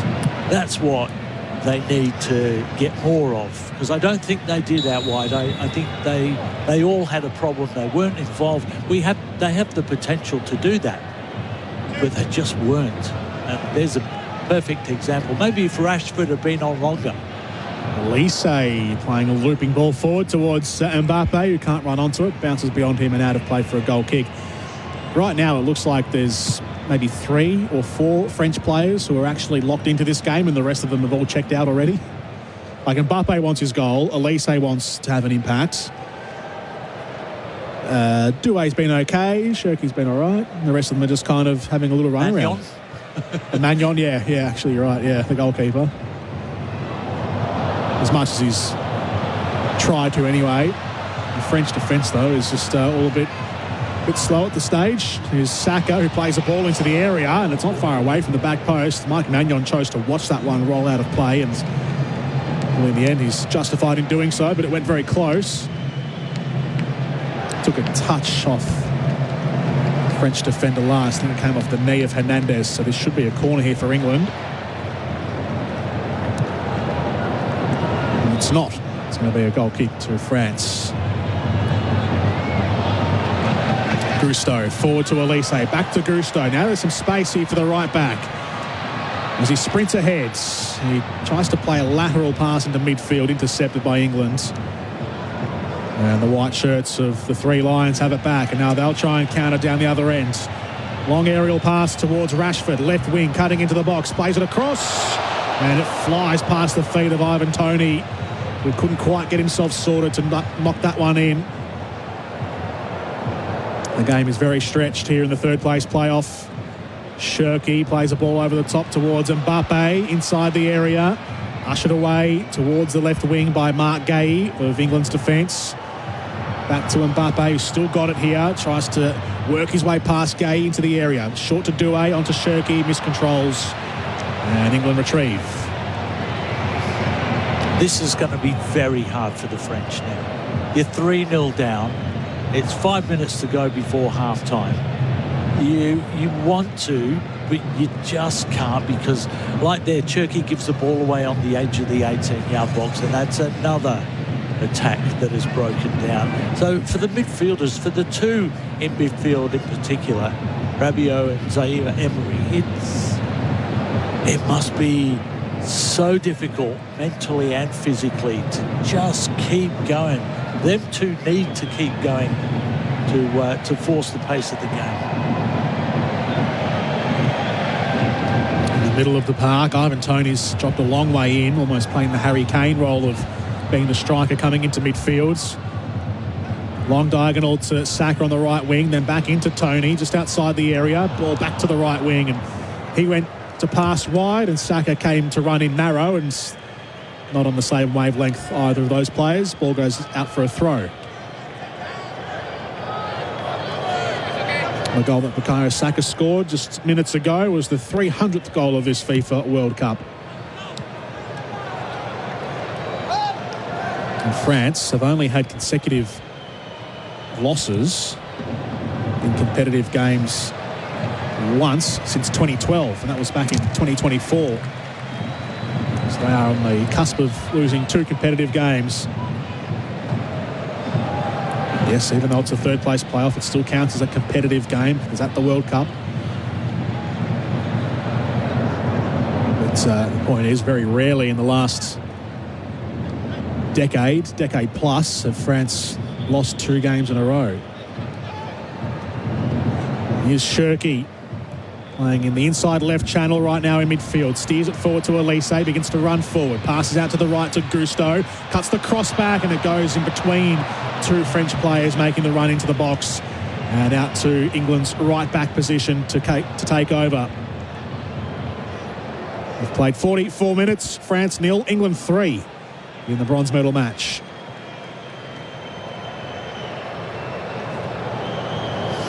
France's most recent attacks just coming unstitched a little bit. And England's have possession in their own half here, passing around slowly and coolly from Rice to Gay, Jed Spence into Rashford, all of this at a very slow tempo. Walking pace right now for England in their own half. This is how I thought it would start, Jordan. Yeah. Cagey. It's not cagey. I think they're all tired, especially the French mentally. I don't know how you're going to pick yourself up off this. Maybe it's a little bit of pride, because if you get smashed 6-0, people will remember that for a long, long time. And they'd be embarrassed not only for themselves, but for their manager. It is also pretty warm in Miami today, 31 degrees. Humidity is up around 60 to 70%. Club season not far away as well from beginning. It's only about a month or so away. All of these players playing for big clubs right around Europe. 4 minutes to be added on at the end of the first half. Jed Spence goes down under a Malo Gusto and Ibrahima Konate double challenge. Gusto just stepping into the back of Jed Spence's heels, and so he goes to ground Spence at once. England's on the left side with Spence. Plays it backwards to Declan Rice.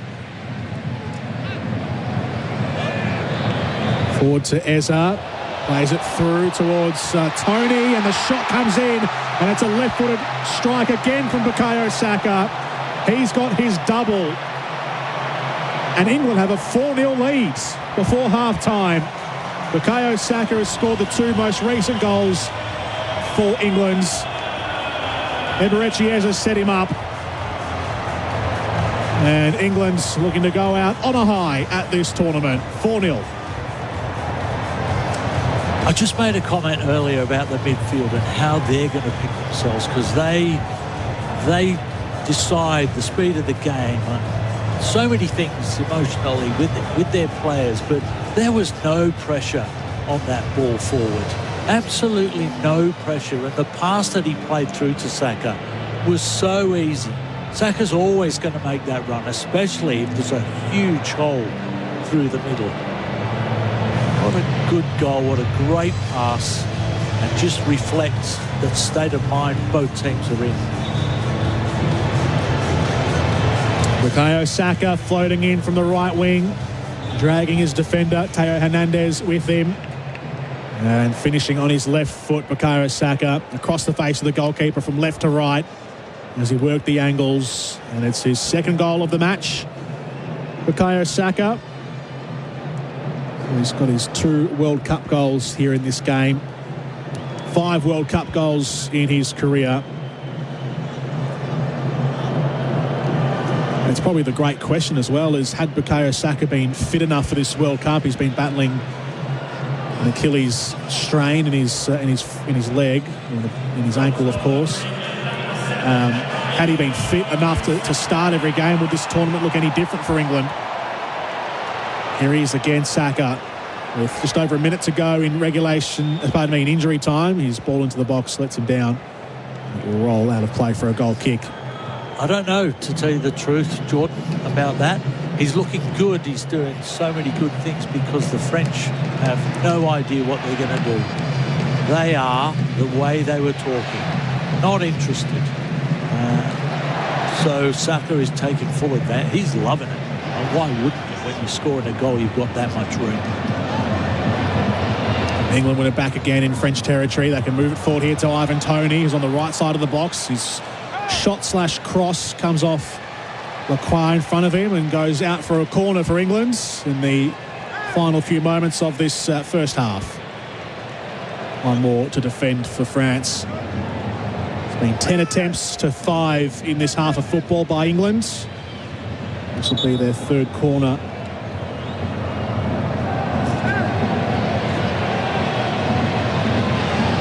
Coming across slowly is Bukayo Saka to take the corner. On England's right wing. I love the way you take a corner, Jordan, and all the fans in the corner applaud you. Like, yeah, I'll take that. Left-footed delivery coming up from Bukayo Saka to swing it into the 6-yard box. Sent in by the winger, right to the goalkeeper, punched up. And a whistle goes by the referee as Marc Magnon just got thrown about. And so that will pretty much bring our first half to an end. And there is the halftime whistle from Miami, and England have scored 4 goals in the first half of football. Declan Rice scoring once in the 3rd minute, picking it up from midfield, running at the defence and putting it down into the bottom right corner. Ezri Konsa, a header from a corner, and then Bukayo Saka scoring twice at the end of that half of football to have England leading 4-0 at halftime in the 3rd place playoff. On SEN, brought to you by Valvoline, the original engine oil and official supporter of the 2026 FIFA World Cup. We'll take a break and come back and get the thoughts of Paul Wade after this. Melbourne City FC, from grassroots to football's biggest stage, proudly backing Australian football. Broadcast sponsor of SEN's coverage of the FIFA World Cup 2026. Official radio broadcaster. In North Adelaide, a crash on Main North Road at Fitzroy Terrace. Emergency waterworks are underway on Fort Rush Road near Taylor Avenue at Payneham. In the East End, Rundle Street will close between East Terrace and Frome Street from 4:30 this afternoon until 11 tonight. For the final day of Illuminate Adelaide, power up Android at Telstra. Discover great deals on the latest Android phones on Australia's best mobile network. Visit Telstra today. That's the latest traffic on SENSA, South Australia's only dedicated local sports station. On your way home, duck into IGA and grab your favourites from the Rexona range. Half price this week. Get in, get out, get saving. Participating stores only, excludes low prices every day and price match. Did you know you can watch all your favourite SEN shows on YouTube? Subscribe today. Head into your local Kia dealership and drive away in your new Kia. Enjoy exceptional value on Kia's fully electric, hybrid, petrol and turbo diesel models like the sporty and stylish Kia K4 from just $33,490 drive away. All backed by Australia's first and still best 7-year warranty. Visit your local Kia dealership today or find out more at kia.com/au. Kia. Movement that inspires. He moves in. He strikes. He bites. And it is golden. It is flaky. It can't be anything else. It's a 4-20 pie. That classic taste of 100% Australian meat in delicious gravy wrapped in golden pastry. 4-20. Australia's original fan food. Brilliant footwork, cutting inside, shoots, goal! What a strike! When your business needs its delivery goals met on time, don't risk it. ASET. Let Darren and the team at ASET Transport Solutions kick goals for your business by moving anything, anywhere. Operating South Australia-wide for over 4 decades, ASET Transport Solutions guarantee fast, efficient and safe deliveries with a huge fleet of rigid crane trucks, taxi trucks and semi-trailers. Book online in 3 simple steps at asettransport.au. Don't just send it, ASET. Proudly roasted right here in Adelaide, Rival Brothers Coffee Roasters is your local trusted specialty coffee supplier. Whether it's your morning brew at home or keeping the office filled, Rival Brothers delivers premium specialty coffee beans across SA. They're all about the sporting community too, and from early starts to weekend sport, Rival Brothers is proud to keep Adelaide going. So grab your next bag of beans online or in-store and taste the difference of Adelaide roasted specialty coffee. Metricon wants you to live it up. Right now, Metricon is giving you $50,000 to upgrade your new designer or signature series home with some of Australia's leading home brands. From kitchens to bathrooms to living spaces. Add the finishes that make it yours. The Metricon Live It Up celebration. On now. Visit metricon.com.au. Conditions apply. Eligible Studio M upgrades only. BLD 231776. Look out for the sunrise. Enjoy local service. The best within a country mile. Look out for Sunny to find your local Sunrise store. Whether you're craving a good cup of coffee, a sweet treat, or just a clean place to pee, they've got you covered. Just pop into your local servo with a smile, where happiness is served daily. Look out for the sunrise. Enjoy local service. The best within a country mile. SEN is always your number one home for everything in sport. Miss something or just want to hear it again? Catch up on the SEN app and discover podcasts of all your favourite shows and interviews. Download the SEN app and listen back today. Melbourne City FC, from grassroots to football's biggest stage, proudly backing Australian football. Broadcast sponsor of SEN's coverage of the FIFA World Cup 2026. Official radio broadcaster. This is the 2026 FIFA World Cup. France here try and get their way out of defence, and they do with the throw, but the next pass was poor from Shirky, and now Declan Rice has it. He runs straight at France and scores a wonderful goal. Unbelievable. Declan Rice has a wry smile across his face, and England get the first goal just 2 minutes into the match. And now the resulting corner for England. Declan Rice, right-footed to the 6-yard box, and the header has been flicked in. It's Ezri Konsa who scores the goal. 18th minute, and a 2-0 lead over France.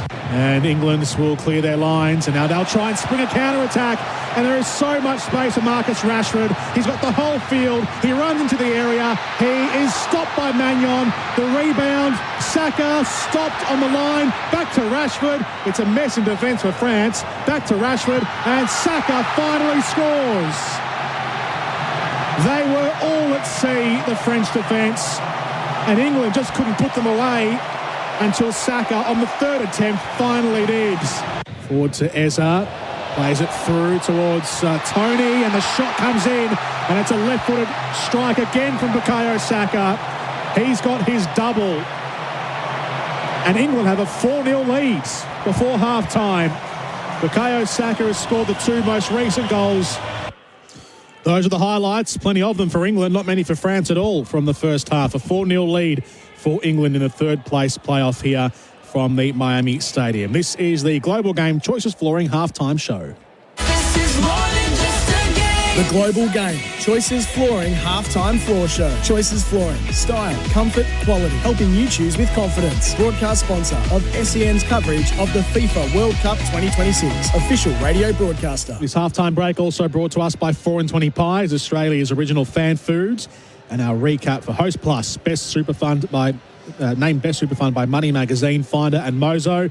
That's a plus, issued by Host Plus Pty Limited. Check the PDS and TMD at hostplus.com.au. Broadcast sponsor of SEN's coverage of the FIFA World Cup 2026 official radio broadcaster. Paul Wade, our expert here this morning on SEN, alongside myself, Jordan Canellis. Wadey, your thoughts so far from the first half in the third place playoff, where it's been all one-way traffic so far? It has. Very entertaining. Honestly, if I'd paid money to watch this, I'd be thinking I'd get my money's worth. Even the French. Look, the scoreline is embarrassing for the French, but you can't say that they're not trying. They're not desperate, but it's not as if they're not trying. You need to be desperate at this level, and England are everything about that. Work ethic in midfield, getting players forward, not just 1 or 2, 3, 4. Everybody wants to score a goal. Mbappe has to he always makes his own luck, but he's just not getting a look in today. He just has hardly touched the ball, and when he has, he's got 3 or 4 white shirts in front of him. So, look, horrible way, and I'm just hoping the French can put it on a performance in this second half. I can imagine some of the players sitting on the bench haven't even brought their boots because they thought they'd never get on But people like Dembele, I would think, put him on.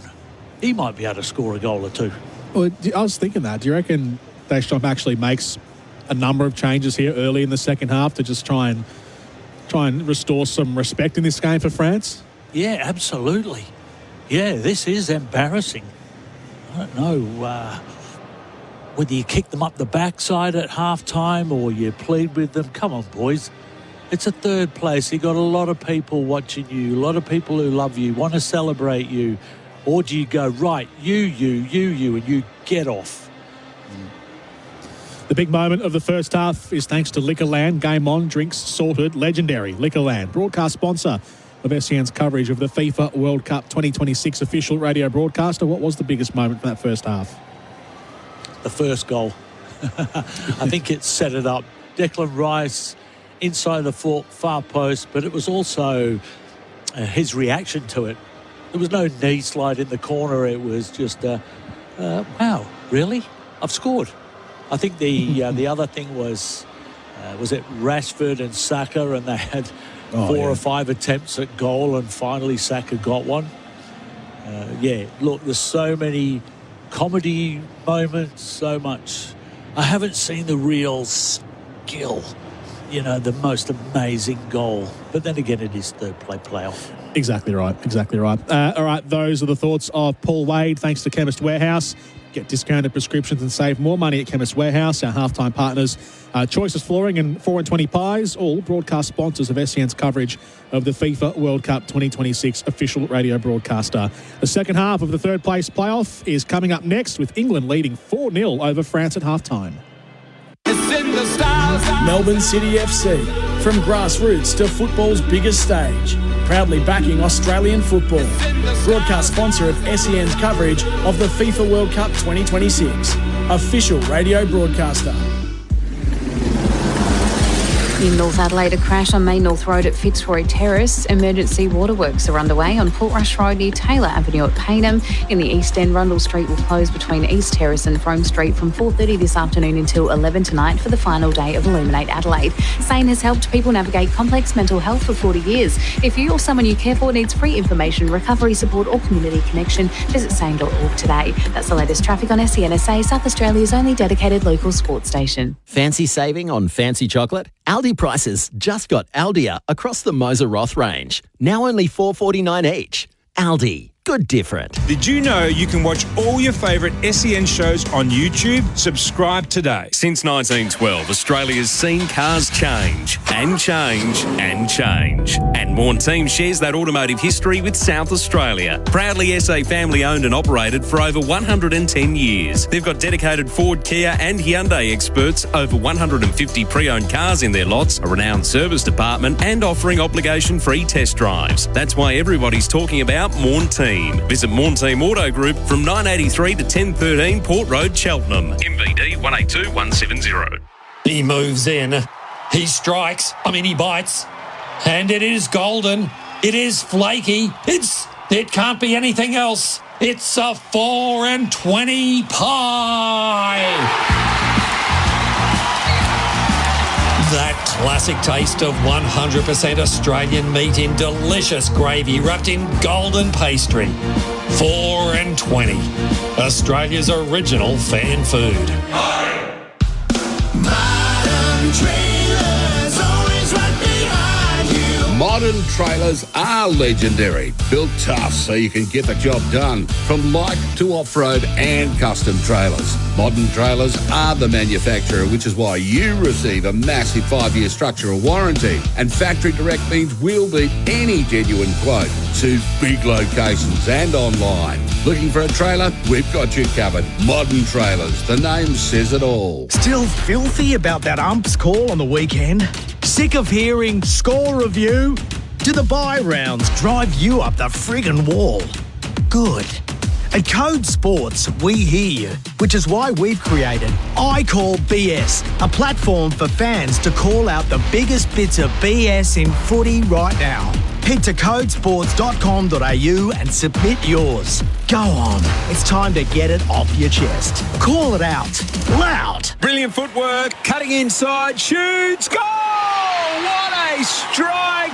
When your business needs its delivery goals met on time, don't risk it. ASET. Let Darren and the team at ASET Transport Solutions kick goals for your business by moving anything, anywhere. Operating South Australia-wide for over 4 decades, ASET Transport Solutions guarantee fast, efficient and safe deliveries with a huge fleet of rigid crane trucks, taxi trucks and semi-trailers. Book online in 3 simple steps at asettransport.au. Don't just send it, ASET. Did you know that groundbreaking treatments come to life thanks to people like you and me? That's right, we hold the power to change lives. Your participation in a CMAX trial today can contribute to discoveries that could pave the way for better prevention and treatment of diseases tomorrow. CMAX values your safety, comfort and time above all. All participants are paid about $400 per night for their contribution. Keen to see if you would be eligible for a CMAX trial? Log on to cmax.com.au. That's cmax.com.au. No one likes a sore loser, especially me, Kevin Sheedy. So stop leaving the game early. Get up to 50% off your DD after the footy with DD Sore Loser Saver. Yes, I DD. T's and C's apply. Melbourne City FC, from grassroots to football's biggest stage, proudly backing Australian football. Broadcast sponsor of SEN's coverage of the FIFA World Cup 2026. Official radio broadcaster. This is the 2026 FIFA World Cup. Second half of the third place playoff today at the 2026 FIFA World Cup is not far away as the two teams are making their way out from the tunnel, and we'll be resuming in just a minute or two. Looks like there's going to be at least one change here with Luca Digne getting himself stripped and ready to come on at left back for France, but the players are only just coming out of the tunnel now, so no indication just yet as to who's coming off in his place. 4 goals to England, none to France. The 4 goals, Declan Rice, Ezri Konsa and a brace for Bukayo Saka. Jordan Canellis with you here this morning. Alongside me is Mr. Socceroo, a man who went to 2 World Cup qualifying campaigns with Australia, Paul Wade. Wadey, 45 minutes left in the World Cup campaigns of these two teams. What do you think we have in store here in the next in the second half? Well, I hope in the first 5 minutes France score a goal or at least make the keeper make a save. There's no point getting angry. Rabiot might be able to turn things around, but there's no point getting angry. Nobody's going to listen to you. They hate you even more. But I think with your body language, you've got to do something. You've got to chase. You've got to make everybody else around you feel guilty that they're not giving 100%. And they're not. The French are not giving 100%. As I said before, there's a difference between trying hard and being desperate. They're just trying hard. And that's not good enough, even if it is third place playoff. France are going to make 4 changes at half-time. So they're bringing most of the first teamers back on. Dembele, Barcola, Upamecano and Digne are all coming on. So they're bringing on Digne and Upamecano into that defence, which has looked very fragile in the first half and obviously was very fragile, conceding 4 goals. And adding a bit more in attack with Dembele and Barcola coming on here in the second half as well. So 4 changes at half-time in Didier Deschamps' last game as boss. Got to fire them up, don't you? You've got to say, look, you got 45 minutes of my last game managing. Go out there and just do something special. Do not stop running until that final whistle goes. Please. Then he'll say, please. S'il vous plaît. He'll say, please. Coming off for France with those changes, by the way. Desiree Doué coming off on that left side of attack for Bradley Barcola. Ryan Shirky coming off for Ousmane Dembele. Ibrahima Konate coming off for Upamecano. And Teo Hernandez coming off for Luca Digne. And England have made 1 change as well with Marcus Rashford coming off and Ollie Watkins coming on. So they've got the 2 replacement strikers out there in the second half with Ivan Toney and Ollie Watkins both on the field now for England. As the second half gets underway, England leading 4-0 against France in the third place playoff here in Miami. What action do we get here in what has been an open and loose game so far, as third place playoff matches normally are? An average of 3.8 goals per game in the history of the third place playoff at the World Cup. So we've hit that and gone past that marker today with our 4 goals, but they've just all been for the one team. And we get a couple for France in the second half to even things up and make it somewhat interesting. England start in possession, going to the right of your radio dial. So the teams on the park, I'll get to in a second, as England make a run into the final third down the left side. Here's Jed Spence looking to get around Ousmane Dembélé, whose first piece of action is to do his defensive duties. And the ball goes out of play as a result. The teams on the park then for France. Mike Magnon's the goalkeeper for France. Malo Gusto is at right back. The centre-backs in this second half are Deo Upamecano and Maxence Lacroix. And Luca Digne is now on at left back. In midfield, Warren Zaire-Emery and Adrien Rabiot. In the front 4, Ousmane Dembélé on one wing, Bradley Barcola on the other wing, Michael Olise and Kylian Mbappe, the 2 central players. Mbappe, the striker, and Olise, the attacking midfielder. While for England, Dean Henderson is in goals. The back 4 of Jarell Quansah, Ezri Konsa, Mark Gay and Jed Spence. In the centre of the park is Declan Rice, Eberechi Eza and Morgan Rogers in a midfield 3 with Eza and Rogers playing the more advanced of the 2. Bukayo Saka on one wing. Ollie Watkins has come on in the second half for Marcus Rashford on the other side. And Ivan Toney, the striker. Actually interested to see how England line up with Watkins on the park now. He can play anywhere across the final third, but has been far more noted as a striker with his club team, Aston Villa. Do they play with 2 in the middle? It's France looking to build up here, but comes to an end quickly as the pass was misplaced and picked up by Rice on the edge of the box. Now England's using it down the left side. Looks like it is Watkins out there, and he's lost possession here as France make a striding run forward. Here's Olise, plays a through ball into Mbappe! Kylian Mbappe does get his goal in this game and takes the outright lead in the Golden Boot race. A lovely pass from Michael Olise into a spearing run into the 18-yard box by Kylian Mbappe, who finishes coolly past the goalkeeper into the bottom corner. And in the opening 3 minutes of the second half, France have got one back. It's England 4, France 1. Oh, how easy was that?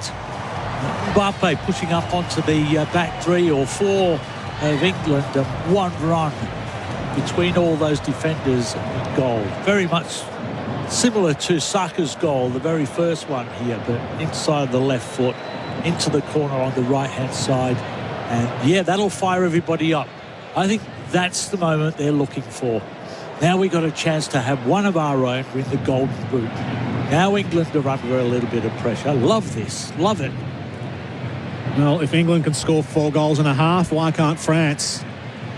In the way that the third place playoffs normally go, is there's more attacking done than defending. Here are France again with Mbappe once more, edge of the box, but this time he's been crowded out.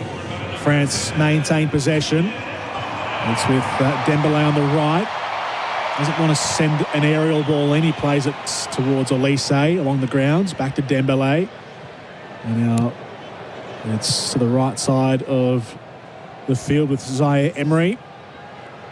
Comes back infield to Olise, who starts to accelerate a bit more towards the edge of the box. Mbappe once more is being crowded out of it, and Declan Rice takes over inside his own half.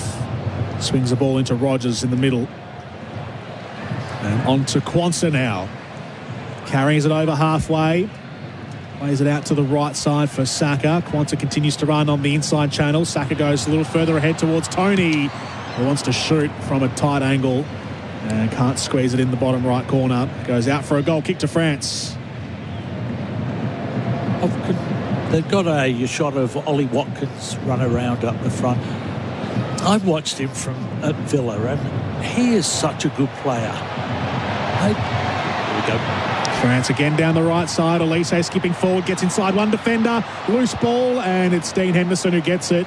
Actually came off the ricochet off his own defender, Henderson, as they stopped the run of Olise. The ball got loose, and Henderson traps it inside the 6-yard box.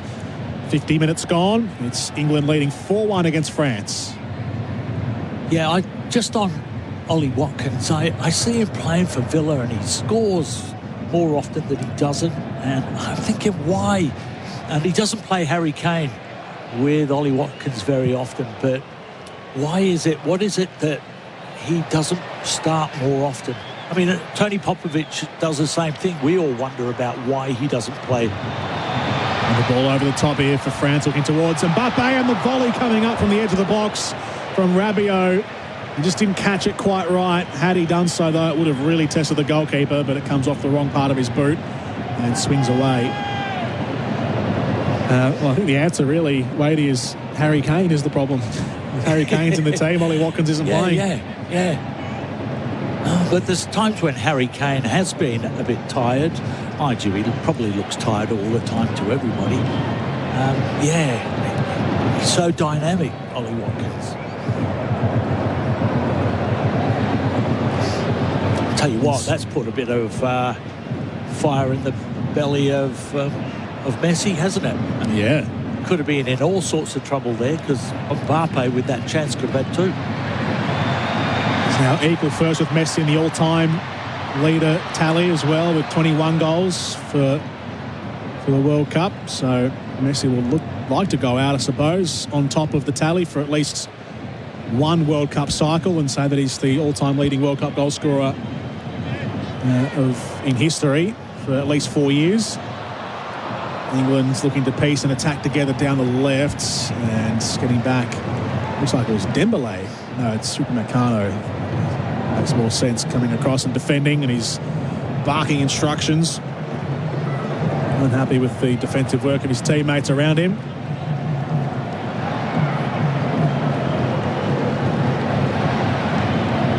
England on the ball, halfway inside France's half. Coming to a standstill is Jed Spence. Plays it centrally towards Ivan Toney, who's lost possession. He's needing some help from Ollie Watkins, doesn't get it. Ball comes out towards Zaire Emery. Elise will go backwards firstly. And now Maxence Lacroix has it. Strides away from his own area, gets France into midfield. Over to the left now for Digne. He's got Barcola running ahead of him, doesn't go there. Plays it infield to Mbappe, who's just ahead of the centre circle. Flings a long pass out to Dembele right wing. He slows, he stutters, he stops. He plays a through ball towards Elise, intercepted by Gay. And Eza will sprint away. Lovely touch to get around one. Lovely turn at speed to get around another. Eberechi Eze wants to chip the goalkeeper, and he just couldn't calculate it correctly. He didn't hit it right. Magnon was off his line, but he mishit it as well, Eza, and it goes way out to the left and out for a goal kick, which France take quickly. But the initial move to get around two players, Wadey, was exceptional from Eza. It was. He was going to get caught running with the ball, as opposed to two blue shirts running alongside you, is a lot more difficult. But yeah, I love that. And now France at the other end. Here's Barcola. Scores for France on a quick breakaway down the left side. And France have 2 goals back in this second half. And now the bronze medal match comes to a bit more life. It's England 4, France 2. They shouldn't have had half-time, Jordan. That's what's quarter time, half time, three-quarter time. A third place playoff, just let them play. Mind you, welcome to the game, France. Everybody wants a touch of the ball now. Players being asked to make runs forward, balls being played in front of those players. Great finishes. Now we've got players from France jogging back to the halfway line with the ball, putting it down on the centre circle, the spot. Come on, let's play. We've got another 2 goals to get here, 3 if we want to win. Now there is life now in this French team. Finally, after a lifeless first half where they led in 4, we're now trying to score 4 or minimum and bring it back to level pegging. Mbappe and Barcola scoring goals. It was a breakaway down the left from France. Barcola got around his man in Jarrell Quansah and finished on his right foot across the face of the goalkeeper from inside the area. And France have 2 goals in the opening 9 minutes of the second half. 54th minute was the time code of that goal. And then in the next phase of play after kickoff, Barcola And he's tackled Morgan Rogers around the shins and gives away a foul to England. So a free kick now coming up for England, about 30 to 35 yards from goal. Declan Rice will take the free kick. It'd be too much of a task to go for it directly here, Rice, so he'll send it in to the runners on the edge of the box. Rice sends it in towards the goalkeeper, and it was way too close to the goalkeeper, taken easily by Magnon. And he rolls it out quickly, and France want to counter-attack quickly, and now the run is on. Here's Ousmane Dembélé. Flag stays down for now. Dembélé strikes it into the goalkeeper. Makes the save. The ricochet picked up by Olise, and his shot is out of play, and now the flag goes up. Surely was on Dembélé first. The offside flag. And yeah, he just had a foot offside. Ousmane Dembélé upon the replay. His first two touches when he got it, Dembélé still a good, 25 yards out from goal. But his first two touches weren't that good. It just gave England's players time to get back and everybody to set themselves. But wow, from one end of the ground to the other. Love it. Third place playoff has come alive on SEN for Valvoline, the original engine oil. Jordan Canellis and Paul Wade on the call with you this morning in what is the penultimate game of the World Cup. The final is tomorrow. 4 a.m. is our broadcast start for a 5 a.m. kickoff Australian Eastern Standard Time between Spain and Argentina in the 2026 decider. Be with us tomorrow morning. Hopefully it's just as exciting as this one. 6 goals already, not even an hour of football.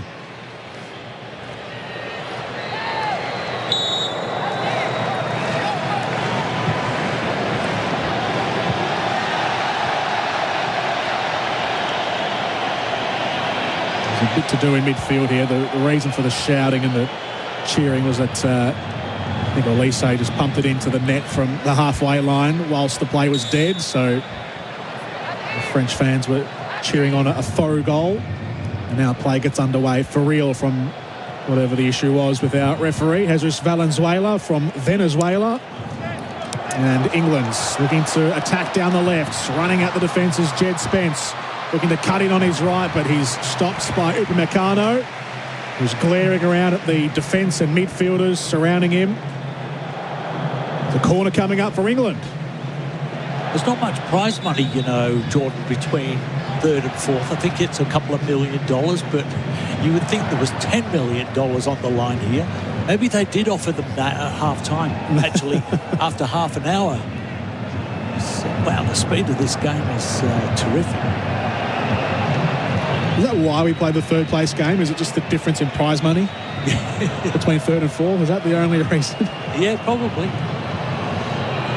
Corner here for England on the right side of the field in bright sunshine. Declan Rice gets ready to swing it in, sends it in front post, and it is saved on the line by Mike Magnon. Bukayo Saka was right there, but he didn't really know how to deal with the bouncing ball. Got a glancing touch to it, and Magnon make the save. It's back with England on the right. Here's Eza near the corner flag. Down the byline, he's tackled. The flag has gone up. It's out of play. Goal kick. We'll get a look at the replay here of what happened from the corner.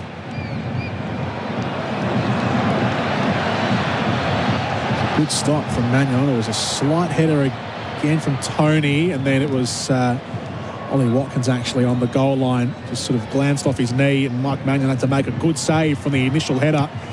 And now France down the other end, down the right side. The cutback ball is cut out by Rice. And England take over on the left side of defence. Play back into the feet of Rice by Spence. Forward by Eza, over to the left. And now there's some space to work into here for England. And that space is closed down quickly by the retreating Malo Gusto. He gets back and tackles, wins possession. And France begin to roll down the left side on the opposite end of the field. Here's Olise towards Mbappe. Into the 18-yard box, still going Mbappe, but he had 3 defenders in front of him, and finally his foray comes to an end. Runs into too many English defenders. This game is just end for end to end, looking for goals. Rice to Rogers. Pass intercepted. Back to Elise. Now he runs at England. Elise, 18 yards out. Elise's strike is just wide. He wants his World Cup goal, Michael Elise. He has had 6 assists at the tournament, which is the most for any player in 2026. The most in World Cup history, actually. The most since Thomas Hasler in 1994 for Germany, who had 5 also. He wants a goal, Elise, and that wasn't that far away. That was the easiest thing that he's ever had to do. Shoot from 18 yards out, directly in front, no defender. He had an open part of the net to shoot into as well. And just didn't get it on target. Went wide by about a metre. Jed Spence carries it forward for England, and now it's England's turn to have a little look around the final third. Eza will stop. He'll play it backwards to Rice. Back to Eza, and now it's Gay. Eberechi Eza. Former teammates, of course, with Michael Elise, both at Crystal Palace. What a team that was when they were there, along with Wilfried Zaha. It was an incredible triumvirate that Crystal Palace had, and now both have gone on their separate ways. Elise to Bayern Munich and Eberechi Eza to Arsenal. Going from the south of London to the north in the, well, this time last year in the previous off-season of the Premier League. Declan Rice, another Arsenal player, who's got it again, edge of the box, plays it down the left side. Can they get a finish here? England. Watkins squares it back into Eza, top of the D, lifts it over the top, hit to Ivan Toney, who chests it down and just couldn't bring it in front of him. He was bundled over by the French defence. It was all of 9 yards out was Ivan Toney. And it came crashing to an end before he even took a shot. And the whistle has gone for France. They'll have a free kick in their own half. The great thing about being an assistant commentator, if you like, you say what, I say wait. I'm trying to think, what can I say now? And I just think of something, and then there's another attack at the other end, and it breaks down, and I think, oh, I should have said something when the ball crossed the line.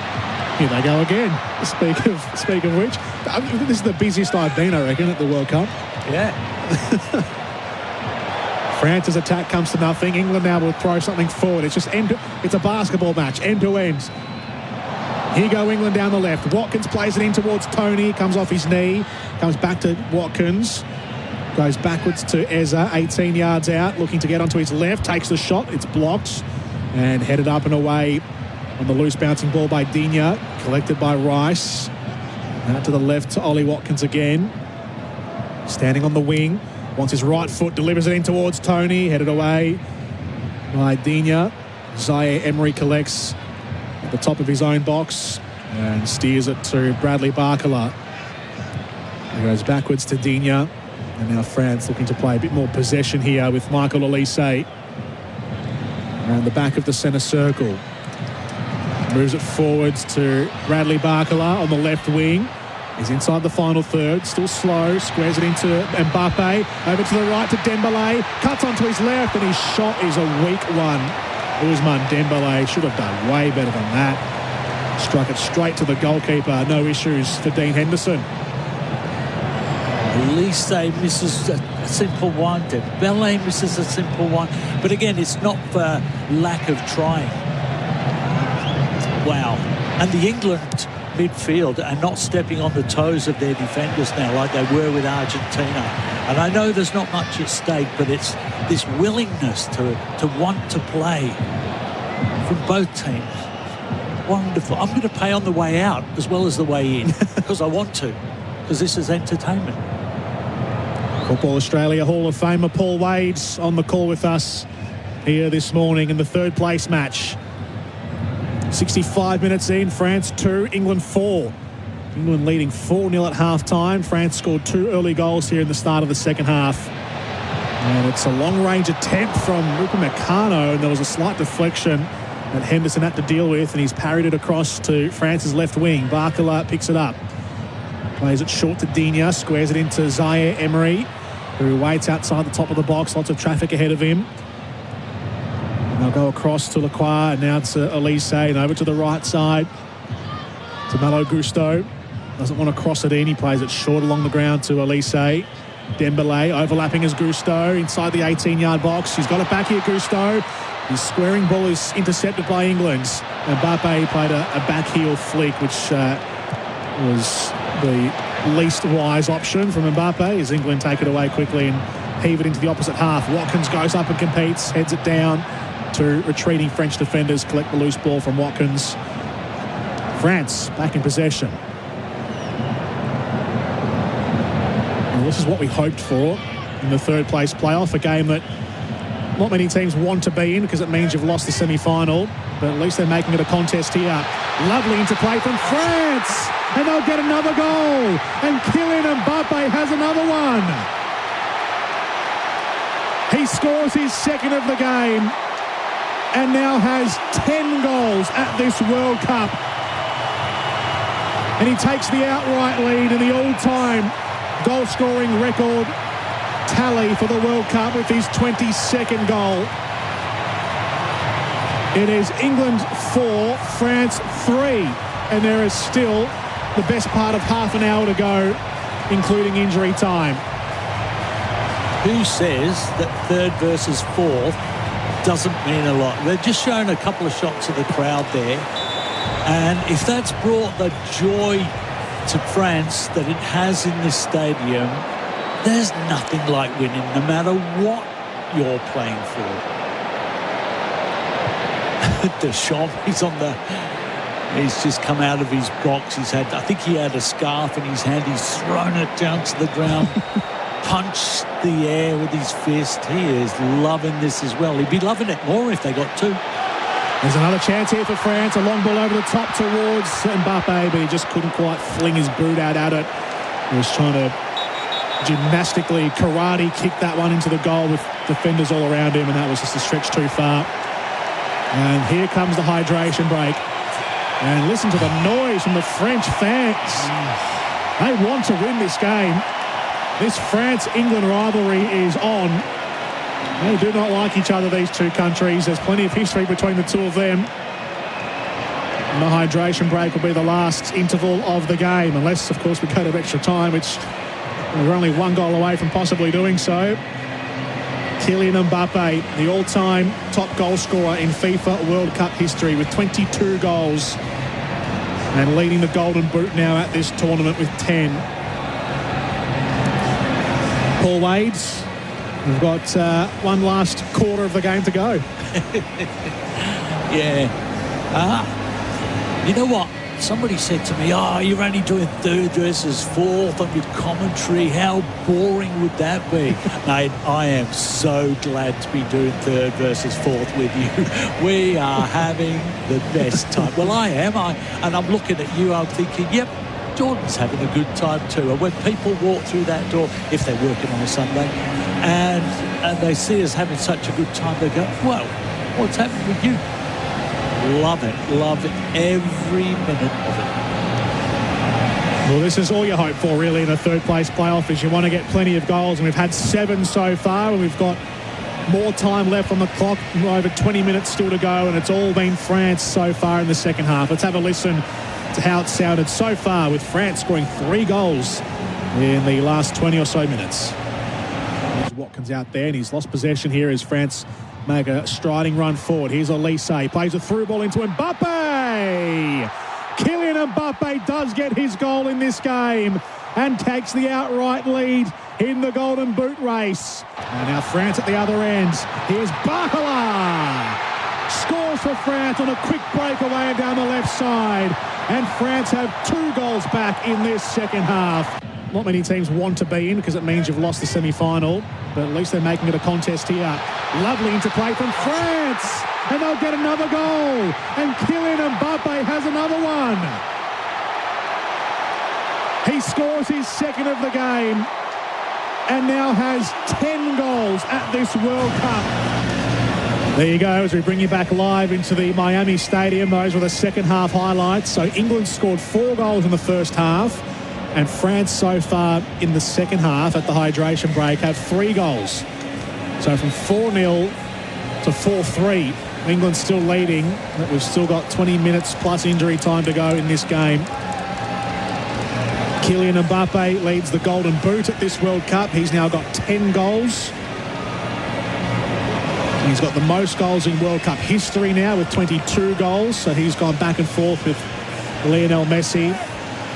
Will be given one last chance tomorrow to try and make his stake for that all-time tally. And Kylian Mbappe has the equal third most goals at a single World Cup now with 10 goals, level with Gerd Muller, who scored 10 in 1970. Sandor Kosciusz scored 11 goals in 1954. And of course, the Frenchman Just Fontaine scored 13 goals in 1958, including 4 goals in the third place match of that tournament, and they won 6-3, France over West Germany. So Mbappe is looking to do a Fontaine-esque effort today. He's got 2 so far. Can he replicate what Just Fontaine did back in 1958 as we get back underway from the hydration break? Will we see more records tumble, Wadey? Yes, we will.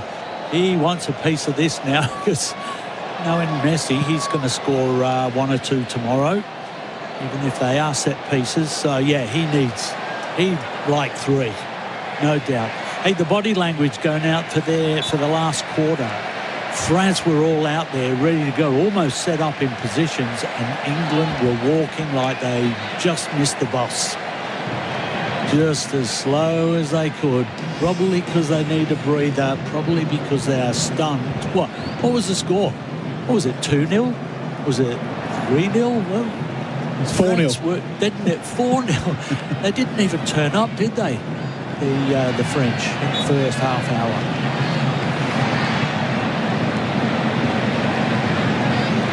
England's only made the one change, which was Ollie Watkins at half-time on for Marcus Rashford. Whilst France made 4 at half-time, including Dembele and Barcola, who have made an instant impact in this game. In particular, Barcola, who's got the goal. Mbappe's got 2. Barcola's got 1 in the second half. In the first half, it was Declan Rice. After 3 minutes, Ezri Konsa from a header in the 18th minute. And then Bukayo Saka scored 2 goals in the final 10 or so minutes of the first half for England's 4-0 leads. And then the French goals, as I've just described. In midfield, a foul going England's way. Ivan Toney brought to ground. Do you think, Jordan, the third, fourth place playoff shouldn't be part of the Golden Boot because of that lack of urgency? Or, hey, you know what? Your team's rubbish. You didn't make the final, but you won the Golden Boot because everybody else didn't care. Do you know what I mean? A lot of people will be thinking that. I understand the point, but I think just because it's a World Cup game, it has to be counted. Yeah. Just more of a administrative thing more than anything is how can you not count a World Cup's goals in a World Cup, not towards the World Cup Golden Boot. So it all comes under the same banner, I think. So yeah, I'm happy to keep it the way it is. And it probably gives this game a meaning. Like if the goals weren't counted towards the Golden Boot, then there wouldn't be a meaning in this game at all. But now there is meaning, as Mbappe wants that Golden Boot. So there is a fire in the match.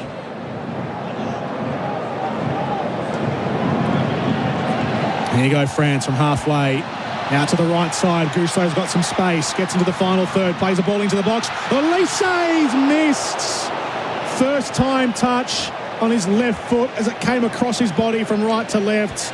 And he's directed the left-footed finish wide of the goal face. That was a good chance for Michael Olise, but he just flares it too far wide of the top left corner. Get him off. Get him off. Oh, no, I want to see him on. You're kidding me. How can you miss one from... I know it's a fair, but he's on his left foot. All he had to do was open his body. He would have had another one. 4-4. France are probing. They come again here, France. Out to the right side to Dembele. Mbappe's calling for it in the middle. Instead, he goes to Olise. He's on the right wing, slips over, gets back up. Has to go back towards the sideline with that little slip, bringing English defenders back in. Passes back into midfield to Zaire Emery. Now to Mbappe, who's about 30 yards from home. Defenders all in front of him. Over to the left he goes to Digne on the wing. Luca Digne shares a 1-2 from Mbappe. Back to Digne. Cross blocked by Quansah. Back to Digne again, left wing. Goes inboard to Mbappe. A few step-overs. Inside the box he goes, Mbappe. This way and that. He goes over and waved away by the referee. No penalty. Play goes on. I think now he's blowing his whistle here, the referee, but not for a pen. Is there a chance of a penalty, Paul Wade? No. He was going down under the pull on the shirt wasn't great enough that he should fall down because of it. I think he's gone down. You never know. I might get an Academy Award and a penalty, so let's just do it. Wow. I can't emphasise enough how entertaining this game is. They're not world-beating tackles or getting back behind the ball at 100 miles an hour, but yeah, I'm glad. What do we do now? We're too cool. Well, Gordon, do we put 5'8" at the back now? Well, you surely couldn't do what you did against Argentina. You get pilloried again for a second time in 4 days if that happens. They are going to bring on Jude Bellingham, though, in the next change of play. Here's Mbappe towards Elise and cleared away by Gay. Out for a France throw, left wing. They'll take it quickly with Digne. Brings it back in towards Mbappe. Plays it along the edge of the box towards Barcola. Squares it back. Here's Mbappe, top of the box. Flies a short ball out towards Dembélé on the right side now. All of this happening around the fringe of the 18-yard box. French player goes down and France opt to take no advantage there from a foul on Malo Gusto. And a free kick coming up, that means, for France just outside the area. They've got to leave one up front now because you've got to learn your lessons, surely. Don't put 5 at the back. Push your midfield out into midfield. Stop cheating. And leave one up front for that one player who can just hold it for a couple of minutes to give everybody else a breather.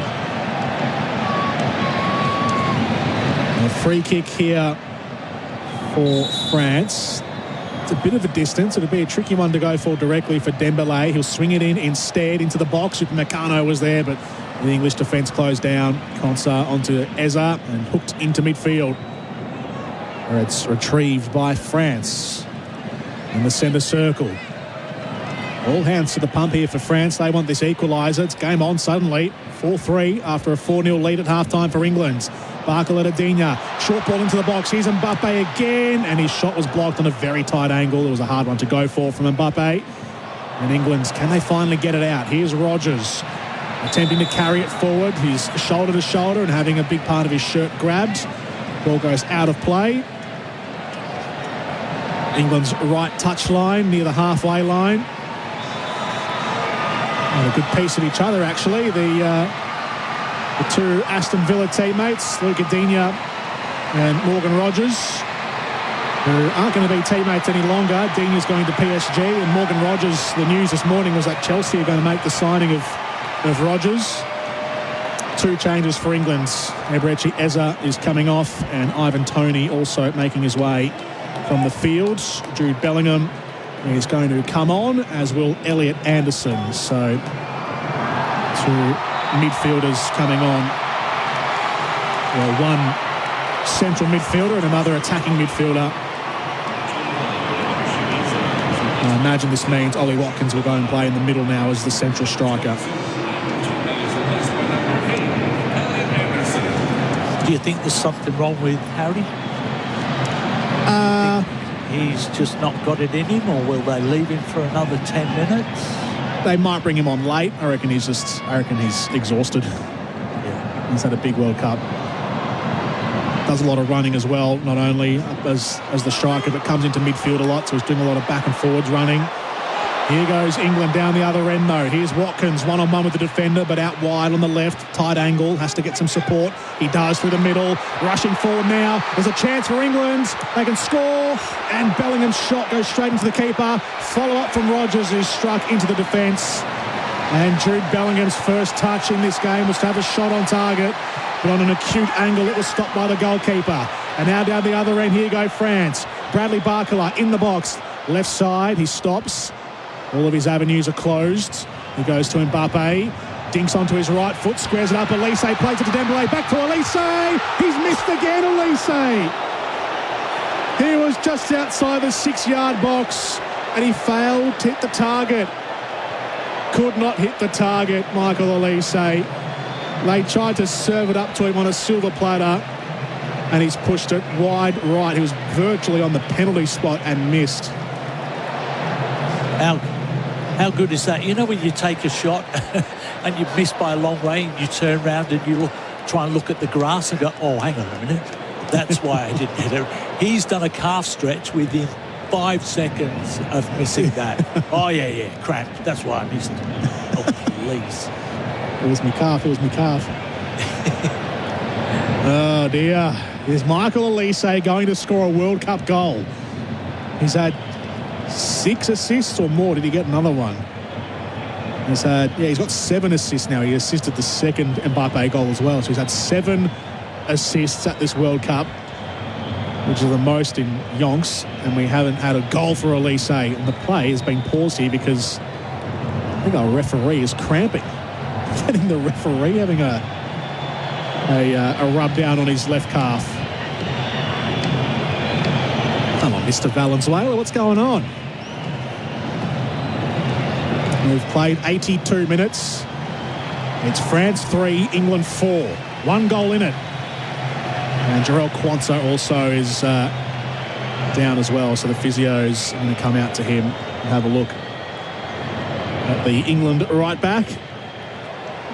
You know what? One of the things that with this quarter time and 3/4 time that they've gone, one of the things that's missing is that grit.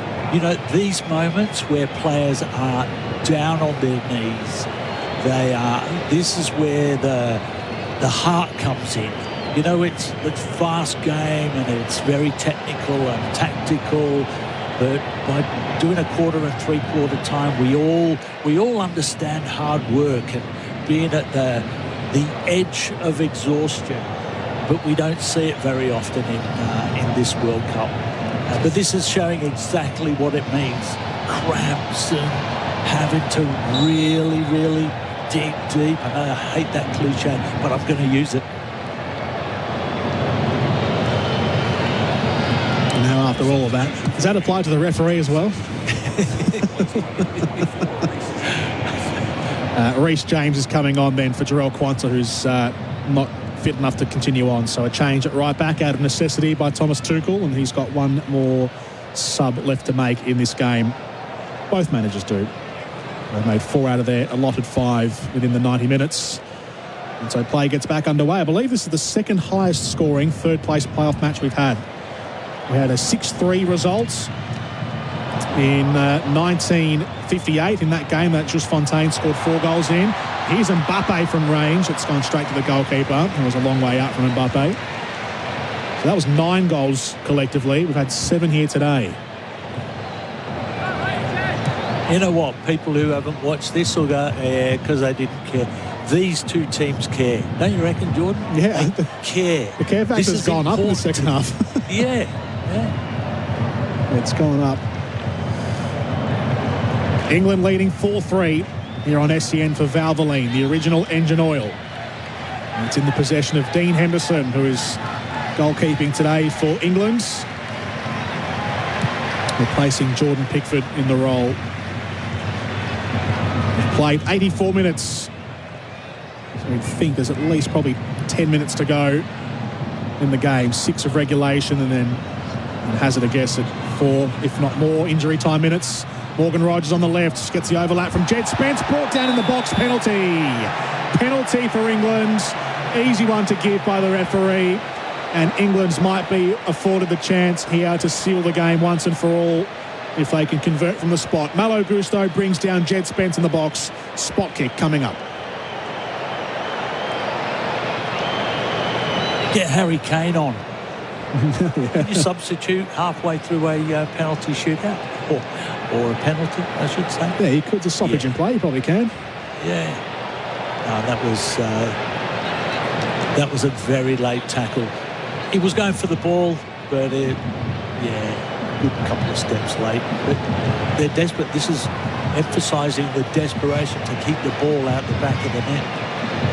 Harry Kane is standing on the touchline. He hasn't got his bib off yet, Jordan, so 2 chances. Jude Bellingham looks like he'll be the one to take it. I should imagine it would be him or Watkins, but Bellingham's bouncing the ball like a basketball right now around the penalties spot. And Mike Magnon is the goalkeeper for France. He has 6 goals at this World Cup, does Jude Bellingham. And he can, with this goal, if he does score, no, he's handing it off to Bukayo Saka. Okay, he was doing the bait and switch. It's going to be Bukayo Saka for his hat-trick. 2 goals in the first half for Bukayo Saka. And now a chance from the penalty spot for a hat-trick at this World Cup. He'll join the likes of Dembele and Jonathan David as hat-trick scorers at this tournament in 2026. If he can score here, Bukayo Saka, who has become a noted penalty taker. Of course, that infamous miss in the Euro 2021 final. He's rectified it since then. And Bukayo Saka, a chance for a hat-trick in the bronze medal match for the game's 8th goal. He waits. Saka steps up and scores. He smashes it home, Bukayo Saka. Left-footed into the bottom right corner. It's a Bukayo Saka hat-trick in the 3rd place playoff. And with 3 minutes of regulation time left, England's leading France 5-3. I wonder who had a word with Bellingham and said, come on, let Saka take it. A hat-trick in the 3rd versus 4th at a World Cup. Or did Saka put his hand up and go, "Oi, Jude, what's the chances? Can we swap?" Interesting. I reckon this is what teams do, is they have someone that goes up and has the ball, controls the ball, and looks like he's going to be the one, and then they switch it late for the actual penalty taker, just to throw the opposition off a little bit. Little fake out. Yeah, Magnon, he does it all the time, doesn't he? He stands right in front of the penalty spot with his arms out, just trying to psych. Mate, it's 3rd versus 4th. Stand on the line, idiot. And I'm glad he went the wrong way. He deserves it. Oh, I hate that. I really hate that, this gamesmanship with penalties. And so England lead 5-3. Bukayo Saka scores. He gets his hat-trick. He scored 2 goals at the end of the first half, and now he's put a little gap again between these 2 teams. 8 goals in the match.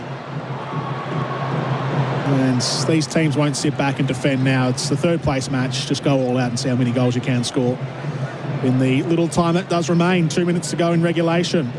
England in possession. Ball at the feet of Declan Rice. Over to the left side. 3rd hat-trick by an Englishman at the World Cup. Jeff Hurst in the 1966 final. Gary Lineker in 1986. And Harry Kane scored one in 2018. Against Tunisia, I believe that was, for Harry Kane. So Saka joins a list of legends. It's interesting, isn't it? Because it was him and Madueke and it was the Gordon. There was always a fight. 2 players going for the left and right-hand side. So to see him do that, to be patient, to do it while he's been injured or coming back from injury, it's a great story. Here's Jed Spence now for England, looking to play a through ball towards Watkins, but intercepted by Lacroix. And now Elise, who has very little time left in this tournament to score a goal. He's had some golden chances laid out for him, and he hasn't capitalised, hasn't really hit the target, Michael Elise. It's going to be one thing that he probably works on a lot when he goes back to his club side, Bayern Munich, is finishing. He's a master at providing the assist, but hasn't been so in goal scoring. As the 90 minutes are up, here is Michael Elise, plays a short pass to his left to Mbappe, comes undone by the intercepting work of the English defence, and now Elise's got it back. A loose touch from England. Here's Barkala wanting to shoot from range, takes a heavy deflection and goes out for a corner. 7 minutes of additional time at the end of the second half. Corner coming up for France. There'll be a change here at right back with Jules Koundé coming on and Malo Gusto coming off for Les Bleus. Barcelona defender Jules Koundé played the last few minutes. Corner taken quick and short. And what's happened there? Why is the whistle gone? Offside. Yes. I was wondering why Mbappe was taking the corner then, and obviously now I know, because they're taking a short one, which gives him possession, which gives him a chance to score a goal. Only problem was the pass came back too quickly to Mbappe, who hadn't come back on side yet from the corner. Lack of awareness there from his teammates. And so Henderson clears it away. Dean Henderson, the Crystal Palace goalkeeper, all the way up the other end towards Saka, who's upended, no whistle. And so France allowed to go on. Here's Elise in the centre circle. Over to the right to Koundé. Threads it down towards Dembélé, right wing. Runs towards the 18-yard box. Cuts it inside towards Elise, who's been bowled over, but fairly, as the defensive boot came in first from Declan Rice. And then England win a foul in the aftermath. Jude Bellingham wins the free kick for England. We've played 2 minutes of the additional 7. England leading 5-3 in the third place playoff. Not forgetting the final tomorrow morning, of course. Our coverage gets underway at 4 a.m. Kick-off at 5 a.m. Australian Eastern Standard Time. And the last possible player or last possible outfielder to make their first appearance at the World Cup is Trevor Chalobah, who comes on in what is just his second ever match for the national team.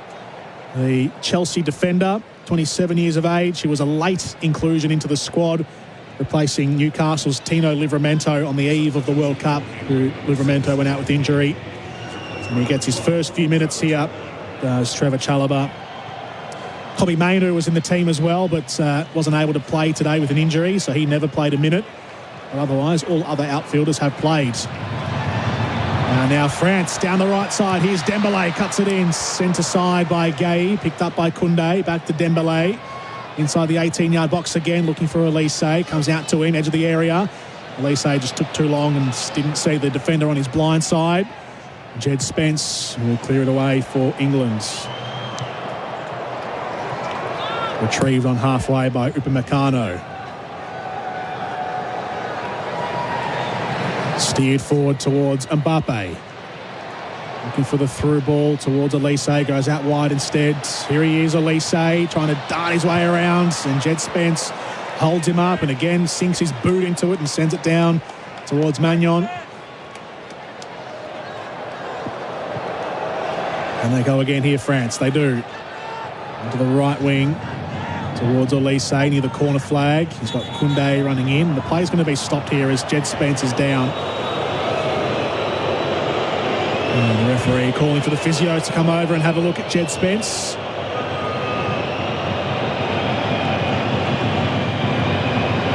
Can't really see what the issue is there for Jed Spence. It was an afterthought, wasn't it? Yeah. Hang on a minute, I could get away with a free kick here. Imagine being Elliot Anderson. He's just played against Argentina and he's run his socks off in the midfield from one side to the other, trying to close down everyone, being pushed and shoved everywhere. He's come on in the last game and he's having to do the same thing with no consequences if he doesn't, other than losing the game. But again, a thankless position in the middle of the park, just working hard, and at the end of the day, you're not going to get a comment in the newspaper or have your photograph on the back page. The life of a midfielder. Play resumes with Spence off the field. England down to 10 for the time being.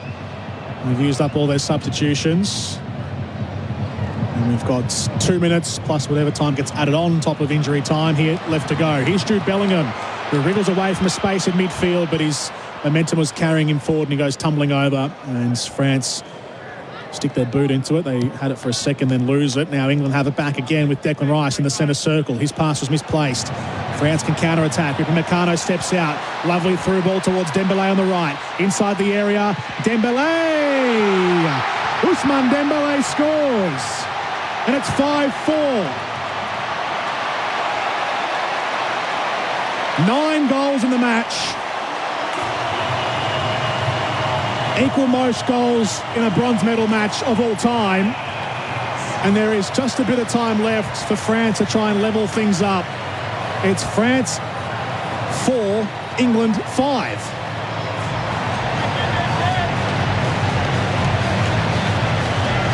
And Ousmane Dembele has another goal to his name at this World Cup. He's got 6. Scored once against Iraq. He scored a hat-trick against Norway. He scored against Morocco in the quarters. And he's got a goal here in the bronze medal match. Left-footed across the face of the goalkeeper from right to left. Lovely finish. He took an extra step, didn't he? If he'd have hit it first time, there would have been an England boot in the way. But when you lunge like that, if you take an extra step, you give yourselves a little bit more room and bang. 30 seconds left of the minimum amount of injury time. There might be a bit added onto it again with the goals and with the Jed Spence delay. And France nearly winning it back in their final third. England's are being closed down. France applying the high press. And they will get it back here on the left. They can send it in. Here's Rabiot, who's getting to the edge of the box. James closes him down. He clears it away, helped on by Saka into the centre circle. And now Bellingham bounds onto it. And he can run into open space in France's half. He's got one defender in front of him. Jude Bellingham sends him the wrong way. Bellingham still. Jude Bellingham scores. He's got his 7th goal.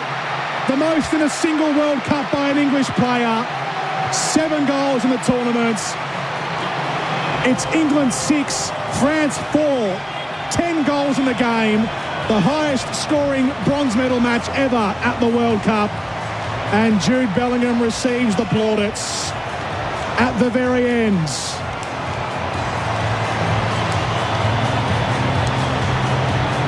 Hey Jude, he gets his goal. It's a 6-4 scoreline. Well, you know what? There haven't been many balls played from one side to the other in this game, and that just reflects how positive this game has been played. They haven't gone from right from the kickoff. It was playing the ball forward and just dropping it back, not diagonally, not square, playing it back. Go forward again, go forward. Right, drop it back. So positive, so entertaining, and I hope when people wake up and see the scoreline, they'll say, what a joke. And that is full time in Miami. What an unexpected thriller that was. The third place match never really has much fanfare about it, but what it does have is a lot of fun. Something of an exhibition to win the tournament for these two teams, and they put on the best of their attacking display in what is the last game of Didier Deschamps' coaching career for the French national team. He won't go out a winner, but he does go out as one of the greatest figures of French football, captaining the 1998 World Cup, coaching the 2018 World Cup, and getting his team pretty close in this tournament. At full time in Miami, it ends 10 goals. France 4, England 6 in the penultimate game of this tournament. And now there's one game to go. Our expert here for Valvoline, the original engine oil and official supporter of the 2026 FIFA World Cup, is Paul Wades. Well, Wadey, we had a bit of fun there this morning. Yeah, you don't have to be an expert to stand up and applaud that. It would be more cautious if there was the World Cup on the line, there's no doubt about that. But these two teams were so positive in everything that they did. And what they were doing it for, it's up to the individual. Mbappe with the golden boot, Deschamps with his last game. So many reasons, but I wonder if you had seen the couple of chances that Olise had and Dembele had, that they missed, that would have been even more exciting, if that can be a statement. That was very entertaining. And as I leave the booth, I'm paid to get out as well as get in. That was so entertaining. So Mbappe strengthens his claim for the Golden Boot with his brace today. He goes to the top of the 2026 Golden Boot leaderboard with 10 goals, now 2 ahead of Lionel Messi.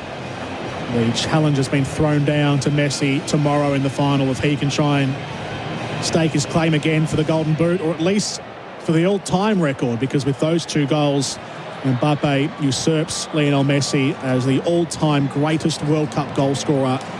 He has 22 goals in his World Cup career, Mbappe, to Lionel Messi's 21. He's got one more chance, Messi, tomorrow to try and at least get one to tie the record and call himself the equal greatest goal scorer in at least one more World Cup cycle. Oasis with Wonderwall, heard one last time around this FIFA World Cup in 2026. It's become the unofficial anthem of the English team and their fans. Bukayo Saka scored a hat-trick. Jude Bellingham scored late, the first Englishman ever to score 7 goals at a single World Cup. Bettering Harry Kane and Gary Lineker's efforts of yesteryear. And it was just a goal fest overall. And a handful of players coming together from both teams to have their final prayers, those who share the faith. And they'll all head back home, scattered around Europe.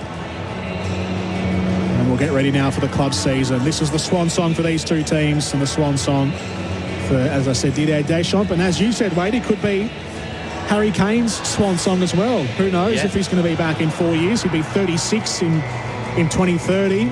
So you'd have to be fit, able and ready to go. I mean, as we've mentioned, he is fit. He's never really had a massive injury layoff before in his career, so there's every possibility. But at 36, you just don't know. No, you don't. He's got the Euros, and they are in England, so maybe that's what might drive him on. Yes. But, yeah, you're right. A little bit slower. Defenders are going to be a little bit quicker. But, you know, I'm just looking at one of my stats here that the Golden Boot is taken as the one who scores the most goals. And then it goes to the one who scores the most assists, if you're equal on goals. And then it goes to the amount of time you've played. So the less time you've played, more chance you've got to win in the Golden Boot. Yeah, the best goals per minute ratio. Yeah, So if you that's play- what I wanted to say. Yeah. I knew you'd have the words. I'll help you out, Wadey. I've got your back. Yeah, if you play fewer minutes, then you've got a higher goals to minutes ratio, which is the tiebreaker for the Golden Boot. So that's what it could come down to if Lionel Messi has 2 goals to score tomorrow. It all lies in wait for us for the World Cup final. Everyone's waving goodbye from this World Cup. Didier Deschamps slowly makes his way around to all of his charges and gives them one last hug on the field. He waves his hand to the crowds, right hand up, and just a muted smile by Didier Deschamps to the fans behind the French dugout. He comes across and he's got his assistants there, Guy Stéphane, the assistant coach, and Franck Raviot, the goalkeeper coach, is there with him as well.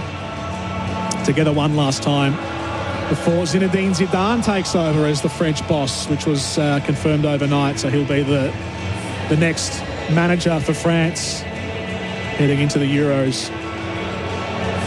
As you said, that is going to be held in the UK. England will do most of the hosting there, but there'll be a couple of games in Wales and Scotland and Ireland as well. It's coming up in 2028. The FIFA World Cup.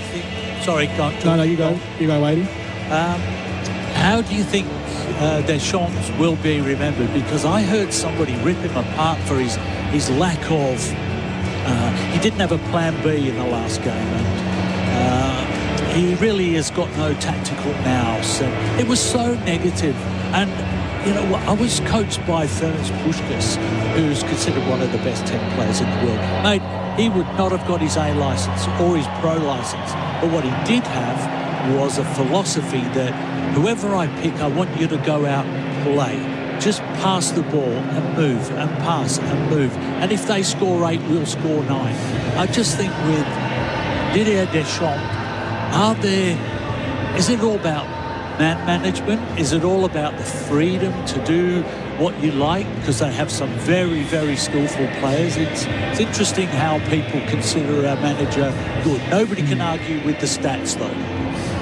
No, and no one can argue with winning a World Cup, as he delivered France their second ever trophy in 2018. So how can you criticise the man who's won a World Cup? Yeah, and that's why I was listening to this interview, and I'm thinking, really? And then I looked at, I can't remember his name, I looked at where he played, and I thought, you've got no right to say that. Yeah. I think the criticism of Deschamps would be unfair. He's got them to 2 World Cup finals, winning one of them, semi-final this year, and plenty of success in between as well. Deep runs at the Euros. Never won a Euros, but got them to semi-finals and finals, etc. There will be a presentation, actually, at the end of this game. They give out the bronze medals to the winning team. This will be England's second best finish at a World Cup. Of course, winning it in 1966. But never have they finished runners-up, or prior to today, finished third, but today they do. And so I'll get their bronze medals to take back home to whoever's interested in looking at a bronze medal. Family, friends, nieces and nephews. Still a chocolate medal, like they were some of the players who say, oh, looking forward to playing for my chocolate medal. Chocolate medal. Potentially.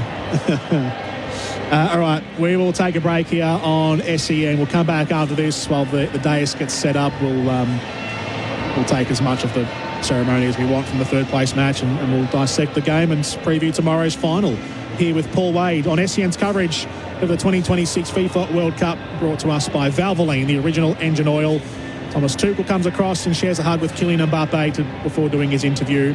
We'll come back after this and wrap up the coverage in our post-game show next on SEN. Melbourne City FC, from grassroots to football's biggest stage, proudly backing Australian football. Broadcast sponsor of SEN's coverage of the FIFA World Cup 2026. Official radio broadcaster. Emergency waterworks are underway on Portrush Road near Taylor Avenue at Payneham. In the East End, Rundle Street will close between East Terrace and Frome Street from 4:30 this afternoon until 11 tonight for the final day of Illuminate Adelaide. The Woolies Online Super Sale is on now. Skip the delivery fees with a Delivery Unlimited annual plan and get 3 months free. New subscribers only. Ends 29th July. T's and C's apply. That's the latest traffic on SENSA, South Australia's only dedicated local sports station. Listen up, everyone. $10 ding-dong deals are back on Uber Eats. $10 deals, holy. That's good. Find Ding Dong deals on Uber Eats now. T's and C's and fees apply. Did you know you can watch all your favourite SEN shows on YouTube? Subscribe today. He moves in. He strikes. He bites. And it is golden. It is flaky. It can't be anything else. It's a 4 and 20 pie. That classic taste of 100% Australian meat in delicious gravy wrapped in golden pastry. 4 and 20. Australia's original fan food. Hello, Jared Walsh here, Wavell Mitsubishi's #1 fan. And it's not just the cars, it's how they look after you long after you've bought one. With state-of-the-art facilities and a team of expert technicians and advisors, you know your Mitsubishi is in the best hands. Relax in the customer lounge while you wait or book a loan car to get on with your day. They're the experts you can trust since 1980, right near the CBD, opposite the Adelaide Showgrounds. It couldn't be simpler. Wavell Mitsubishi, driven by Australian Motors, LVD 80. Did you know that groundbreaking treatments come to life thanks to people like you and me? That's right, we hold the power to change lives. Your participation in a CMAX trial today can contribute to discoveries that could pave the way for better prevention and treatment of diseases tomorrow. CMAX values your safety, comfort and time above all. All participants are paid about $400 per night for their contribution. Keen to see if you would be eligible for a CMAX trial? Log on to cmax.com.au. That's cmax.com.au. It's where passion and skill collide. Comes back to Declan Hamilton, this way, that way, goal! The 2026 Host Plus SANFL League, a league of epic footy, a league of super fans, a league of our own. Push towards goal, it's all about the bounce, it's going to go through! This game's not over! Tune in each week for SENSA's broadcast of the SANFL Match of the Round. Catch all the action live on SENSA, 16:29 AM and the SEN app. Brilliant footwork, cutting inside, shoots, goal! What a strike! When your business needs its delivery goals met on time, don't risk it. ASET. Let Darren and the team at ASET Transport Solutions kick goals for your business by moving anything, anywhere. Operating South Australia-wide for over 4 decades, ASET Transport Solutions guarantee fast, efficient and safe deliveries with a huge fleet of rigid crane trucks, taxi trucks and semi-trailers. Book online in 3 simple steps at asettransport.au. Don't just send it, ASET. Invest with clarity and grow with confidence with iPartners, designed for high net worth investors. Explore professionally designed funds with clear strategies, discover exclusive deals with disciplined management. All accessible on iPartners' easy-to-use platform. More choice, more control, more ways to wealth, more ways to invest on your terms. iPartners, invest in more. Visit iPartners.com.au. For wholesale investors only, consider the risks. Learn more at iPartners.com.au. Look out for Sunny to find your local Sunrise store. Whether you're craving a good cup of coffee, a sweet treat, or just a clean place to pee, they've got you covered. Just pop into your local servo with a smile, where happiness is served daily. Keno Go's $40 million jackpot. Download the app. Sportsbet, the easiest way to bet on the cup. Imagine what you could be buying instead. Broadcast sponsors of SEN's coverage of the FIFA World Cup 2026. Official radio broadcaster. This is the Global Game. France here try and get their way out of defence, and they do with the throw, but the next pass was poor from Shirky, and now Declan Rice has it. He runs straight at France and scores a wonderful goal. Unbelievable. Declan Rice has a wry smile across his face, and England get the first goal just 2 minutes into the match. After 10 minutes. Now England moving forward again, space down the right side, inside the 18-yard box, onto the left foot, and scoring, but the offside flag has gone up on Bukayo Saka, who got in behind the defence too early, according to the assistant referee. And now the resulting corner for England. Declan Rice, right-footed, to the 6-yard box, and the header has been flicked in. It's Ezri Konsa who scores the goal. 18th minute, and a 2-0 lead over France. Still England in their own half, but now they've given it away, and France can assume control and take over quickly and race forward quickly. And Mbappe on his left foot, his shot has been deflected by the goalkeeper and nearly bounced over the line. Close the avenue, now they counter-attack here, England. Rashford's got it, he darts around one, lovely, and Rashford's shot is on target and saved by Mike Magnon. And now France down the left, open space to attack here for Mbappe, who's getting inside the area. The right-footed attempt is saved by Dean Henderson, who comes across and makes a big stop. And England will clear their lines, and now they'll try and spring a counter-attack. And there is so much space for Marcus Rashford. He's got the whole field. He runs into the area. He is stopped by Magnon. The rebound, Saka stopped on the line. Back to Rashford. It's a mess in defence for France. Back to Rashford, and Saka finally scores. They were all at sea, the French defence, and England just couldn't put them away until Saka, on the third attempt, finally did. Forward to Eza, plays it through towards Tony, and the shot comes in, and it's a left-footed strike again from Bukayo Saka. He's got his double, and England have a 4-0 lead before half-time. Bukayo Saka has scored the 2 most recent goals. Looks like it is Watkins out there, and he's lost possession here as France make a striding run forward. Here's Elise, plays a through ball into Mbappe.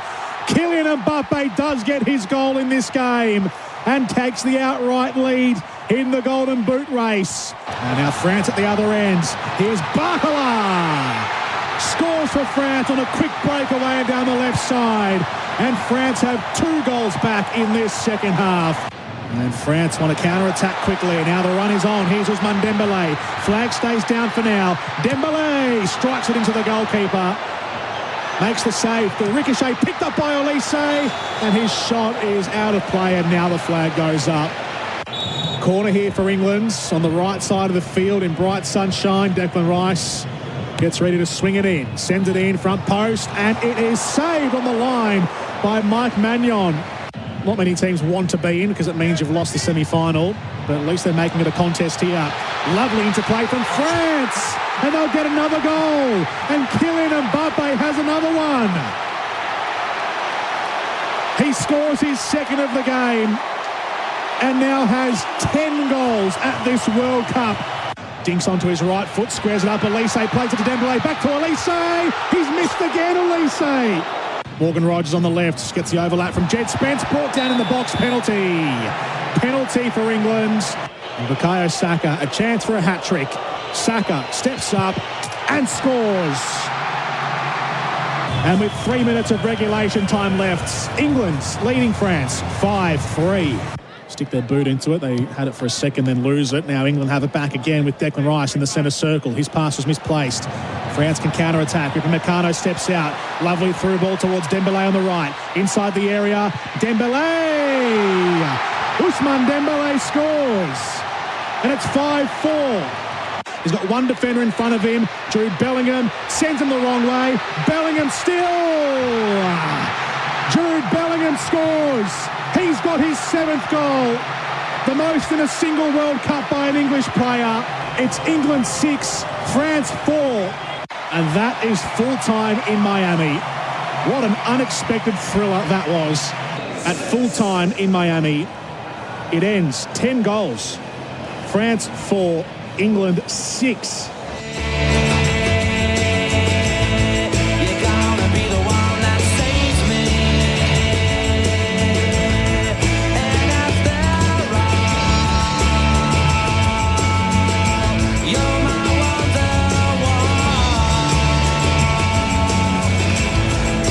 All the highlights, there were plenty of them from this third place match as we bring you back into our post-game show here on SEN, our global game post-match wrap, thanks to Allianz Australia, official insurance partner of Football Australia, and Keno Go, kick off soccer season with Keno Go's $40 million jackpot. Download the app for your chance to win. Jordan Canellis and our expert Paul Wade, brought to you by Chemist Warehouse. Get discounted prescriptions and save more money at Chemist Warehouse, all broadcast sponsors of SEN's coverage of the FIFA World Cup 2026 official radio broadcaster. Wadey, the teams are coming up and collecting, well, England are collecting their bronze medals. The referees had their commemorative medals as well. And so the English players will be going home with a bit of hardware from this World Cup. But overall, the third place match was exactly what you hope for, isn't it? You just hope it's not a boring game because you can feel boring and meaningless. But that one had meaning and goals and fun in it. Yep, that cup of tea. All those people in London, Liverpool, Manchester, wherever, it's going to taste sweet. It really is. Everyone says it's a waste of time. Well, I don't see any scowling going on those English faces, do you? Big smiles. Yes, they've got their chocolate medal. They probably eat it between now and the dressing room. But, they're showing us a bit of vision of Tuchel. I wonder what the media are going to say to him.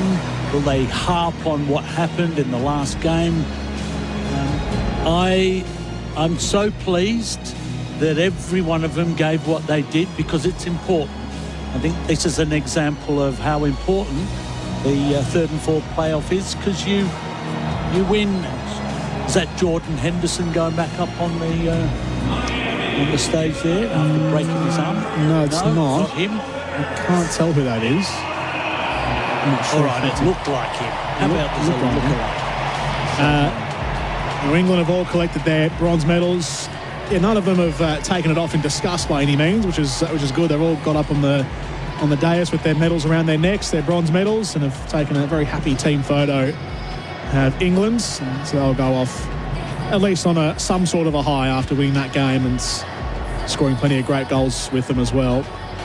It was 4-0 for England at half-time. Goals from Declan Rice, Ezri Konsa, and 2 from Bukayo Saka. They scored 2 more in the second half, with Saka scoring from the penalty spot to complete his hat-trick, and then Jude Bellingham sealing the deal in the 98th minute to score his 7th goal of the tournament. And will now hold the record for the most goals scored by an English player in a single World Cup with 7 goals. Harry Kane with 6 in this tournament and in 2018, and Gary Lineker had 6 in 1986, but Jude Bellingham the first with 7 goals. And for France, all their goals came in the second half.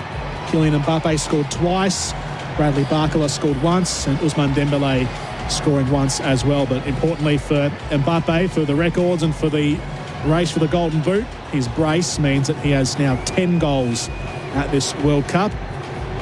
He's got the equal third most goals scored by a player at a single World Cup, and leads the all-time leading goals tally in World Cup history with 22 goals. Lionel Messi has 21. He'll play tomorrow, of course, in the final. What was the big moment of the match today, Wadey, for Liquorland? Game on, drinks sorted, legendary Liquorland, broadcast sponsor of SEN's coverage of the FIFA World Cup 2026 official radio broadcaster.